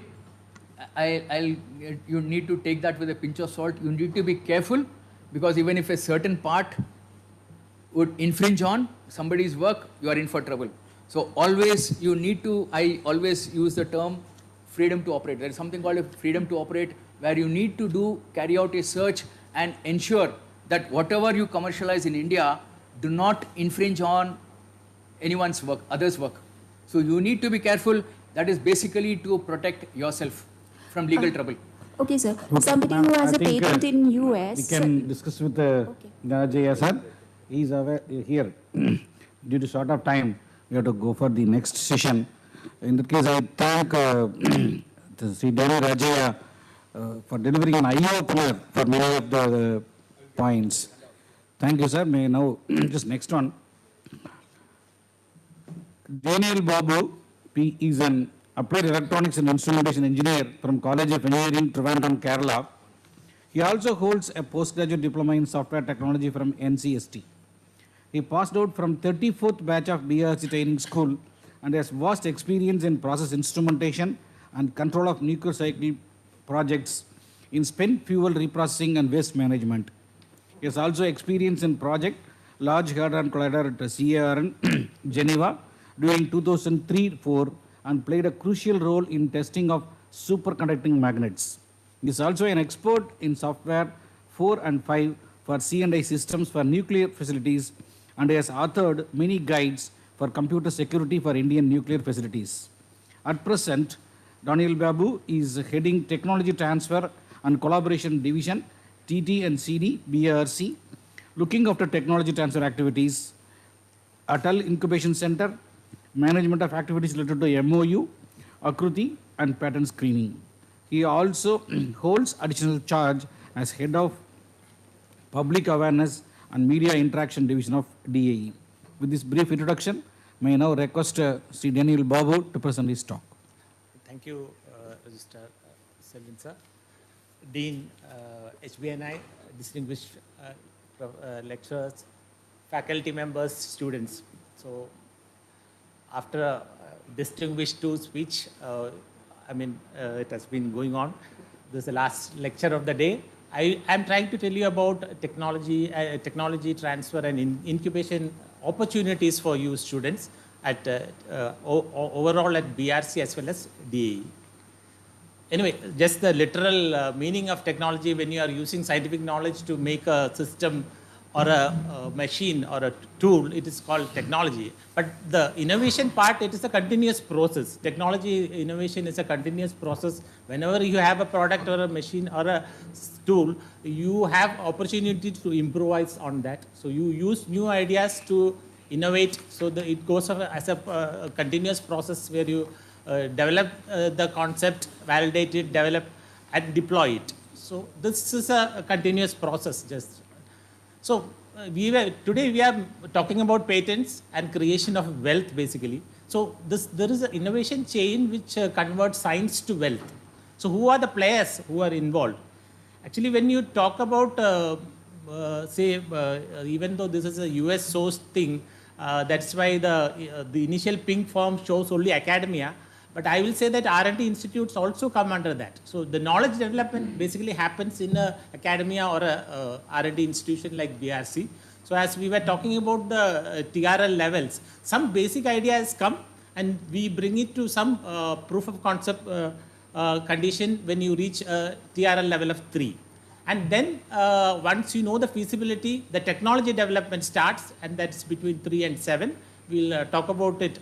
And the important point what I wanted to tell here is that industry involvement is very important. Without that, we don't understand packaging. We don't understand the economic viability point of view. We don't work on to that. And we don't understand the marketing potential of each product. So that's why a linkage with the industry is very important when you are commercializing any product. So they are the only people who can actually help us in market launch and capitalization. So this has been explained by everybody. All Professor Vice Chancellor as well as Ganguly Sahab has explained all these things. So I don't go into it. But one thing I have to you have to start remembering is that TRL 4, we are actually assembling it the first time. After the proof of concept, you assemble it at the TRL 4 level, and then actual prototype starts, which is going to the intended environment happens at 5. Now, when an R&D institute like ours give a technology ready for transfer, it's mostly at the level of 6. So we have developed something for the intended development, and the expected performance also is there. But we have not have the potential to use the product in a, commercial state. So that happens, 7 to 9 actually happens with the help of industry. So actually this is now it has become an industrial standard. This TRL initially started when NASA wanted to keep their launch vehicles status. They started this terminology. Now there is an ISO standard also. So now talking about the various mechanisms for technology transfer in DAE. So first one is that we have this what is called technology transfer. Here what we are doing is we have a certain know-how about how to manufacture a product or a process. So this know-how actually is transferred as a license to licensees, with which license for a period of 5 years or 7 years, they can manufacture this product or give this process. And they are able to commercialize with the logo of BARC and DAE. So this is, we charge it a license fee, and the asset is not transferred, it is only licensed for a period of 5 to 7 years. Second important thing for students today is, since Atal incubation centers have been formed at the 4 DAE centers, this is a very good avenue where you can pitch in and put in your ideas or work on DAE ideas and actually develop a product, and as we were telling, take it from TRL 3 to TRL 7. So we'll describe that. BRC also has this Akruti program. I'll just touch upon it. This is the display, dissemination and information sharing facility at the remote colleges where people can have hands-on on BRC technologies. So these are taken to remote areas. People don't have to come all the way to BARC to get the training. But at the same time, if somebody has to commercialize it, they have to apply for license at BRC. So this is a non-commercial agreement with the university to display and disseminate BRC technologies. So MOUs are standard things. This is also avenues where new technologies are developed. And BRC now has opened what is called high-tech consultancy and services. Say for example, neutron irradiation at Dhruva or Fortia accelerators available to the public industry. They can apply to BARC and TTCD does a service charge calculation for that and raises an invoice.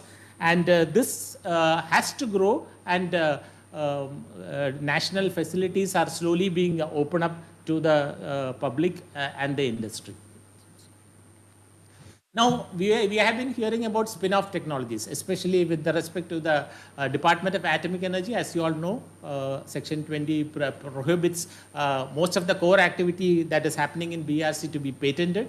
So we only give non-core technologies, what we call spin-off technologies. When I develop an accelerator or when I build a reactor, a lot of technologies get developed as part of it. Department feels that some of these technologies are quite useful for the industry. So these are the things we generally transfer. And I was telling something like when the evaluation committee is the DAE level evaluation committee, if they feel it is ready for the environment, something like TRL 6, then we can publish it and people can buy these licenses. So it's given on a non-exclusive basis to industry and at a very nominal fee. So just to have a flavor of what are the technologies available at BRC, it could be in agriculture, something like a hydrogel. This hydrogel is special in the sense that this powder can be put in along with the seed in irrigation fields, and this can store something like 300 to 400 times its volume water. So it reduces the irrigation frequency. It could be a wastewater treatment for domestic or industrial purpose that is called the BioBead one, the hybrid granular SBR, just to have a flavor of things I am giving.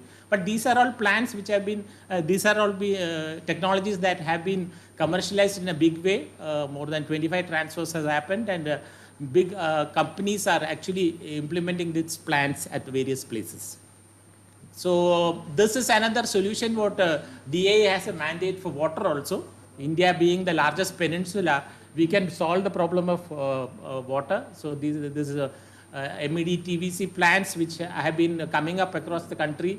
What you call nuclear desalination, when you say you can use the waste heat of nuclear reactors, definitely the water problem can be solved, and many companies have come forward to commercialize this thing. Recently, we had given this radiation assisted adsorbent technology. It's grafted cartridge which can actually decolor wastewater from textile mills. So this is a unique one, and it has been proven up to 100 KLD, and commercialization is happening at many places. So boron carbide is, mass production of boron carbide powder has been a very successful technology. In fact, we have been collecting royalty to the tune of crores in the last many years. And the tungsten SEM, actually it's a university level product, and it's the import substitute. Around 45 lakhs we can make an SEM for many practical application.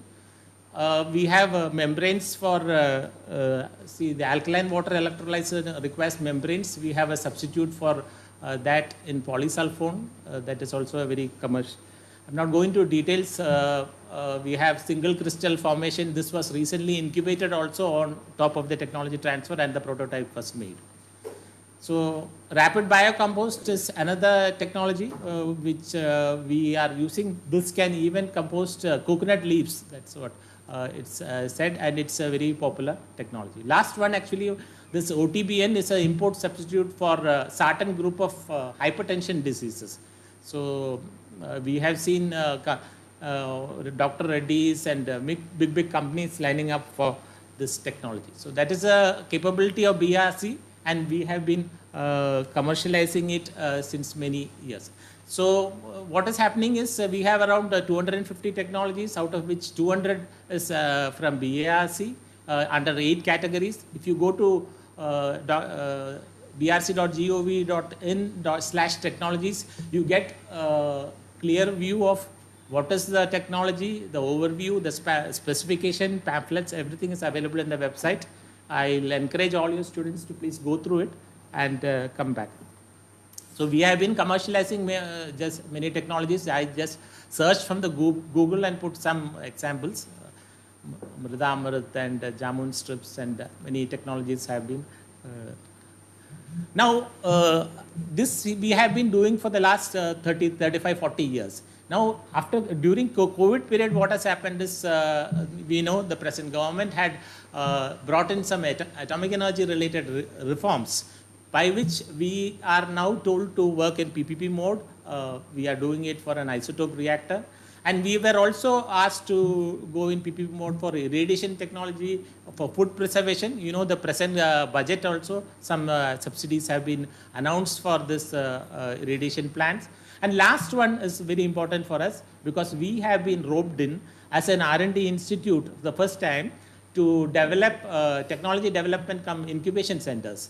So DAE has been told to start incubation centers to link India's very robust startup ecosystem to the nuclear sector. Basically, what government is looking is that deep tech technologies available with DAE and other organization has to go to the startup ecosystems. So that is Atal Innovation Mission along with Niti Aayog has encouraged DAE to start this thing, and based on that, this Atal incubation centers are being developed. As we can see it very clearly, since morning we have been afternoon we have been hearing it. So the role of an incubator is basically taking technology from something like level 3 to level 7 before it goes for large scale deployment. Here at this point, I wanted to tell that in the Indian ecosystem of startups, it's around 1,15,000 startups as on date. And people say that it has a potential for nearly 10 times growth. So that is we will cross China as far as startups are concerned. That is what the prediction is. But the success rate is definitely very less, 10 to 12%. But even if 10% survives, it's a big boon for India because the numbers are huge. And actually, when we were talking about this only, when something like a TRL 3 has go to TRL 7, we have certain valleys of death, which actually happens. It can fail at any moment. Idea has come, you don't work ahead. R&D is there. A minimum viable product has come. Still, people don't go ahead. So this is where collaboration is very important. You have a handhold with some industry partner and the R&D institute. Definitely, we can overcome all these valleys of death and definitely come out successful with a product that can be used for mass deployment. So Atal Incubation Center, again, BRC has been already doing this incubation over the technology transfer since last two, three decades. But now, specifically since we have got this Niti Aayog directive, we have started 4 incubation centers at Mumbai, Kalpakkam, Indore and Ahmedabad. 2 of them, actually, when we started, there was no requirement of a special purpose vehicle like a Section 8 company and all. But now it has been insisted. 2 of the centers have already started. And as far as BRC and IGCAR is concerned, we are also in the advanced stage of setting up the Section 8 company. So anyway, Section 8 company, just for information, it's a not-for-profit company where the dividends are not given to the directors. It is reinvested in the growth of the company itself. So this is a very easy way of setting up a company and doing commercialization of business. What advantage DAE gets in making a Section 8 company, I wanted to reiterate. See, as on today, what happens is whatever technology transfer and incubation revenue comes, it goes to the consolidated funds of India. Now, with a Section 8 company which is owned by the department, we can retain some of the revenues here within the department for the growth of science and technology for the developer division and so on. So these provisions can be provided. So what do we do here at the Atal Incubation Center? 2-3 things. Basically, we have just started at Mumbai. So we do business incubation of startup based on existing DAE technologies. So we take certain low-cost technologies. We invite college students to work on that and try to make business sense out of low investment technologies. So 2 agreements we have been signed and we are working on that. Also, the second important thing is we are working on technology development, or what we call technology translation with mostly industries, MSMEs, industries and all. So these technologies were already in our bucket list, and we are scaling up to higher scales in this technology development sector. Third one is we have also take up collaborative incubation, business ideas from industry. If it falls in the mandate of the department, we are ready to take up, and we have a different model of incubation for collaborative incubation. So in-house incubation, I was talking anything the TT listed technologies are taken. People are invited through website, advertisement. And we have a target specification to which we work jointly, and after which the final technology product is developed. Basically, this helps in the sense that, say for example, some company has very good precision manufacturing facilities, or advanced, forging techniques, or these things can be directly utilized in the time of your work if you are hand holding with the industry at an earlier level. So it need not be TT listed with a technology transfer TRL level of 7. We can even start at 3 and talk to industry. So the earlier the better. So you can have all those hand holding and work to a better this thing. So one example, what we are doing only, I will explain. We had what is called spin-off technology of hydrogen. In fact, BRC was making oxygen. Hydrogen was not at all used. 10 meter cube per hour hydrogen was available in that technology. Now we are scaling up to a level of 200 meter cube, or say planned of such levels. So the challenges that comes is that the cell module technology has to be scaled up. Engineering has to come. So what basically BRC is doing is we are mentoring MSME to take up this challenge. So the infrastructure, the cost, everything is borne by the company, and we provide the technical mentorship under Atal Incubation Center, and we try to scale up and bring it to higher scales. So generally such technologies, when you come, a lot of challenges come because with respect to the operating cost requirements, and many stakeholders has to be called in because the individual products require to be customized and produced. And what we actually need for this particular technology, I have listed down. So this is only an example. We needed some precision manufacturing facilities, somebody who could have handled polymers, elastomers. So these were available, and I think we have signed with multiple companies, and such incubation is in progress. So,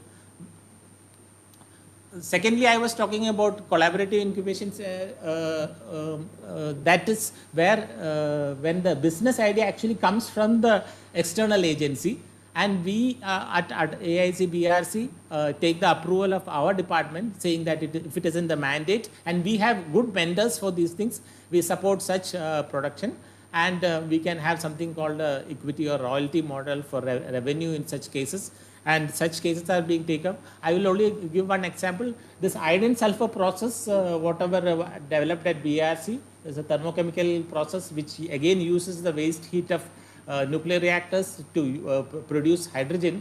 The problem was here that it had not been a proven system, or when TTCD went for inspection, it was not, shown as a working system in an actual environment, intended environment. So what we did is, as is where is the technology is available. So the business idea actually came from the BRC's idea was this technology should reach the land. Lab to land, it has to reach, and we knew the know-how. Scaling up is possible. 150 NLPH is what that was operated. So it is trying to be scaled up to 500 meter cube per hour, and this work is in progress. And you can see at Atal Incubation Center, our scientists engineers are working closely with the incubatee, and this design etc. is in advanced stage, and this is a multi-crore, 50 to 60 crore investment industry, because BRC cannot do that at present, because that is not our mandate to produce hydrogen. But at the same time, since we have the idea, and we can do mentorship. We have taken up this proposal. So, as I earlier mentioned, this is something what we have been doing. 2-3 startup entrepreneur workshops were arranged. I think we couldn't call HBNI. From hence forth, we will definitely involve HBNI students in these workshops. Basically, what we are doing is some low-cost technologies in waste management, clean water technologies, food processing, where we had lectures about the technology. We presented the business models. I think one of the programs, Tyagi Sahab himself was the chief guest, and that was for clean water technologies. And yeah, and we have been continuously receiving expression of interest from students. We did it for Mumbai students and students across Maharashtra. And at present, we have signed only 2 because of various technical setup issues of the incubation center itself.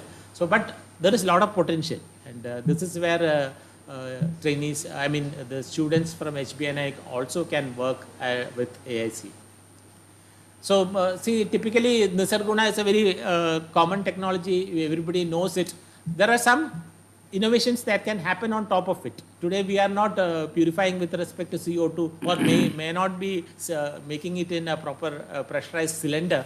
So these things are opportunities wherein which incubator can come in and actually work upon existing technology and give strategies for purification of the existing methane as well as. So such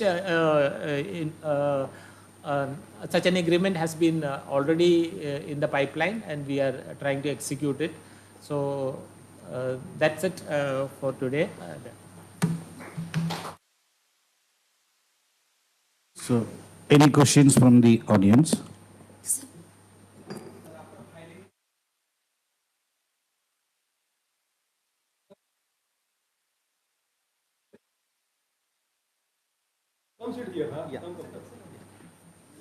After filing the patent, is it necessary to publish it? And further, one more subsequent question. If we publish, then right would go to the publisher, not as sir said with the author. Then how to protect that copyright? First, I will answer it in this way. Let's see, patent is actually a purely commercial process. This is many times people in our department consider it as patents to be kept in cupboard as trophies. No. It is a pure commercial thing. Patent, the purpose is to get some commercial value out of it. So in BRC, what we are doing is any patent application that comes to TTCD, we first ask them to fill the technology transfer form. So people were confused, why should I do technology transfer? So that is a primary thing. So we take an assurance from that this technology will be commercialized. So that is, as far as publishing is concerned, it is not, I mean, mandatory. It automatically, I think, no.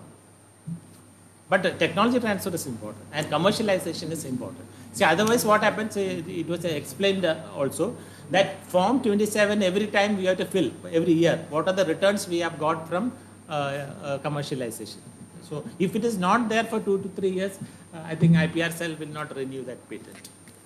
But important part is that when you are wanting to publish a paper or something, but you think there is a commercial potential which you think there is, then as a first choice, it's always good to go to the IPR cell and tell the IPR cell, here it is, can you evaluate this? And then take a clearance and then go and publish. It's better. So now the point is that once you go to the IPR cell, it is also very important for the IPR cell not to delay the decision. So in most places that we work on such a thing, we generally tell the IPR cell that you should be able to get back on to the creator in 2 weeks from receiving the application. So we should create a system of that type. Danny will agree with me. I'd like to add something here actually. During my tenure when I was member secretary IPR cell, what I have noticed is, be it AFR, I mean all the units of DI, when our students are in the final stage of submitting their thesis, they come to the IPR cell for filing the patent. And they say that now you file a patent immediately. It's not so. It's not like that. We need to review it. We need to do a technical review. We do an in-house review. We don't call outsiders from the department. First, and if it is publishing paper and filing a patent, both are two different things. You may fulfill all the conditions to file publish a work. But to file a patent, the criteria is different. So it is viewed or, reviewed from that point of view. So there are scope or time at times where the experts may say that some more data is required. You need to disclose it. So that may, where the student may end up in a very dicey situation where it will be touch and go. And there are cases where student has first published and then he comes to us for filing the patent. So either way, there are cases where we have lost patent. We have filed it in Europe in a particular case where the student has filed, already published his work, and unfortunately, the paper was accepted immediately and published. So we lost the patent. In publication case, even the author, the one who is now applying, in that case also that publication after filing is necessary. Is publishes. Okay. So long as it has come into the public domain, Okay. it's gone. So you have to be careful. I think, let me add, I think most of the time students have this point in their mind that at what stage I should go for patenting or publishing a paper. Immediately after, something as a student you feel that you got some new result, something that is not available in the current literature. I know that more than the faculty, sometimes students are much more knowledgeable because they do extended literature review for 1 year. And then they do the PhD part of it. So during your experiment, you find some result is something very novel, unique, which has some commercial potential. Immediately go to your guide. First thing you have to do, I think you please remember what Professor Ganguly told, you have to do patent search. Now it is available, Indian Patent Office also has got in public domain. Put the keywords of what you have done, innovation, get all the patents that is available in that domain, check whether anybody has already patented what you are feeling something exciting or something new.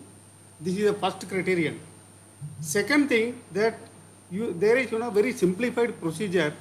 I think Danny must be knowing that DA has that, and late Mr. Arun Srivastava used to present it in one PPT slide. The procedure which takes less than a month for recording it in the Indian Patent Office. It's so fast, quick. If you can do that, then you can go for publication. It is allowed. But to do that, with your guide, with your finding, with your patent search, please go to IPR cell first. IPR cell, much more knowledgeable people are there. They will know from that finding and whatever you have done already patent search, they will do their own search and they will tell you whether it is patentable or not. And once it is decided patentable, just wait for a month. I think they will quickly able to do if it is, I think that... If I could add a small thing. Just I'll complete it. Yeah. If not, maybe if it is 2 months, doesn't matter. After 2 months, when you get green signal from IPR cell, you can publish the same work also without putting those claims, whatever that is being recommended by IPR cell, not to, put it in the paper. So that is possible. So you will get a patent, you will get also a limited publication in it. So I have to just add what you just said. Normally, all the R&D units, they have their own technology transfer or patent cell. So we can approach them first because that is the one nearest to you. No, that's what I mentioned. Okay. Okay. Because they'll be able to tell you what needs to be done and then proceed. Only thing what we just said earlier, there was some questions. So what we suggested is that at an appropriate time to hold a half-a-day workshop on how to do patent search so that each one of us as researchers do a preliminary search ourselves, then go to the IPR cell. This is what I have found. Now, can you help me? So we plan to do a workshop at some stage. This workshop will plan in coming weeks. I have one HBNI concern also, both to Raji Sahab as well as Daniel Babuji. See, when we submit data annually to concerned agencies, say UGC, from our side input goes that HBNI faculty members, students have secured 30 patents. Then they send our data to third-party evaluation, and we get back almost one-third number. They will say not 30, this is 10 or 12. And that shocks us because it is costing us ranking. Of course, despite that, our ranks have improved only.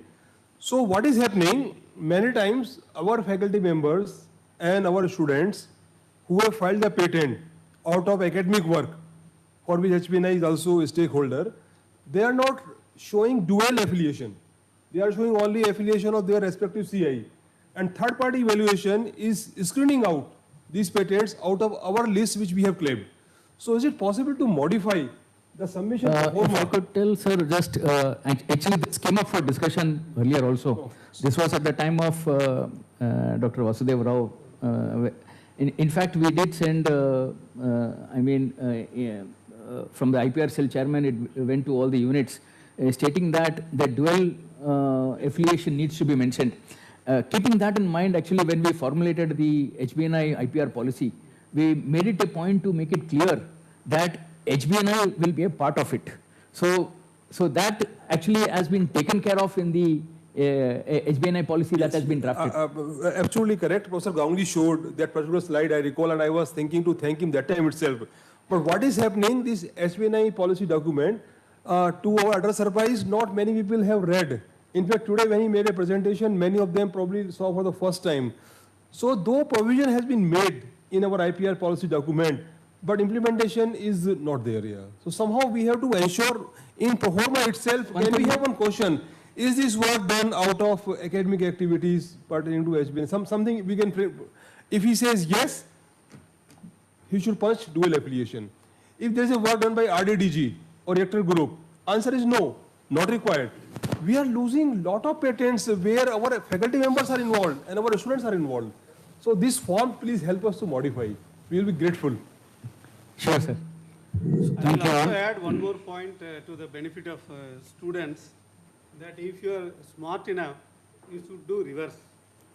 When I was doing my MTech at IIT Bombay, I was told to work on developing electrodes for chloralkali industry for brain electrolysis.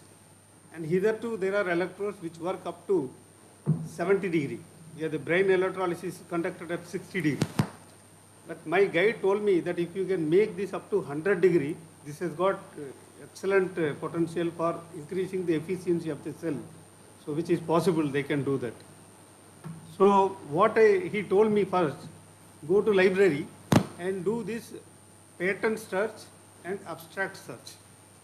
And fortunately in IIT Bombay library, if you go, very unique Russian abstract collections are there. Some of them are with both Russian and English. And that gives lot of information. If you go to chemical abstract index book, it will tell somewhere whether it is from a journal or it is from a patent. So you put electrodes, chloralkali industry, high temperature, you get some 100, those days computer was not there, you have to collect this whatever number. Then you do again go through that. Then finally go to a guide and say, these are the only possible ways. Then the research starts. Let us target this compound, let us target this type of electrode. So that is the way that if you want to target a patent, okay, then it becomes a part of your thesis also. See, the prior art needs to be done before. Very important. Okay. So we'll close this. So I think we have got 3 important lectures. So it's the duty of HBNI now to thank our distinguished speakers. And on behalf of HBNI, I request Professor Kamachi Mudali, Vice Chancellor, to present memento to all these distinguished speakers, please.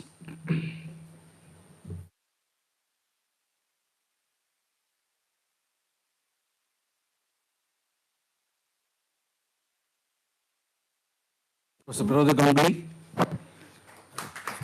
Daniel Rajaya, Daniel Babu.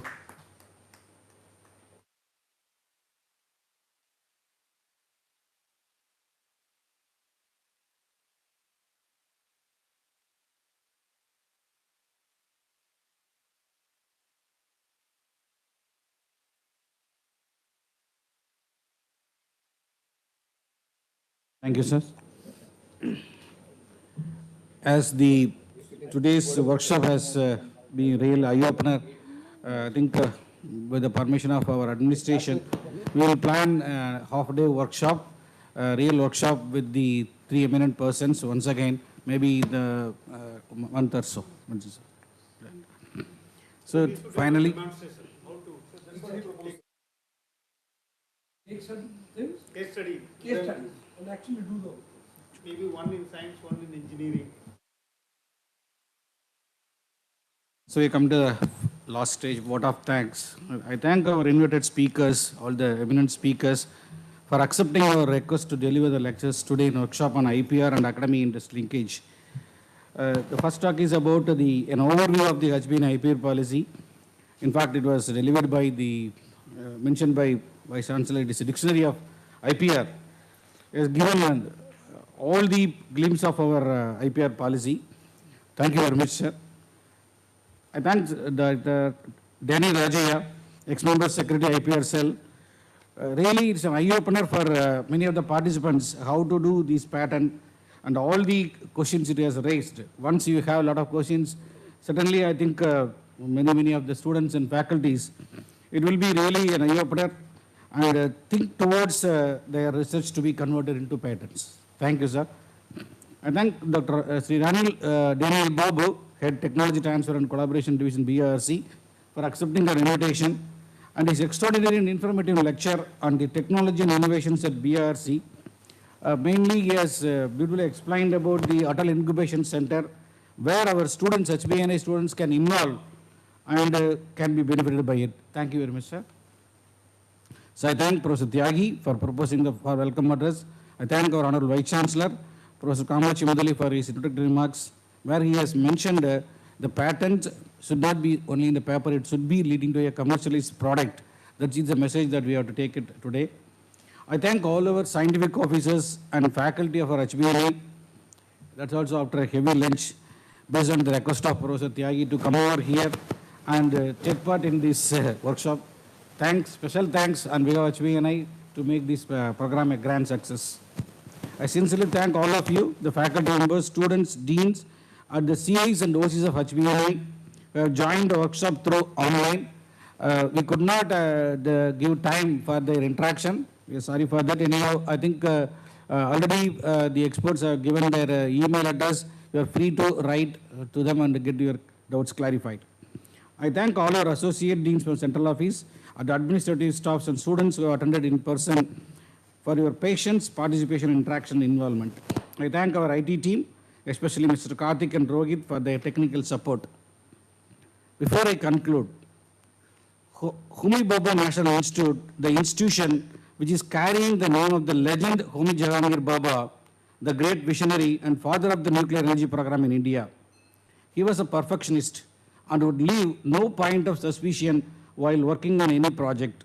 He was and is an inspiration to the entire DA fraternity. Dear students and faculty members of HBNI, now this is your institution. Make you proud of it and make it proud of you. All the very best. Thank you all. Jai Hind. Let us all rise for the national anthem.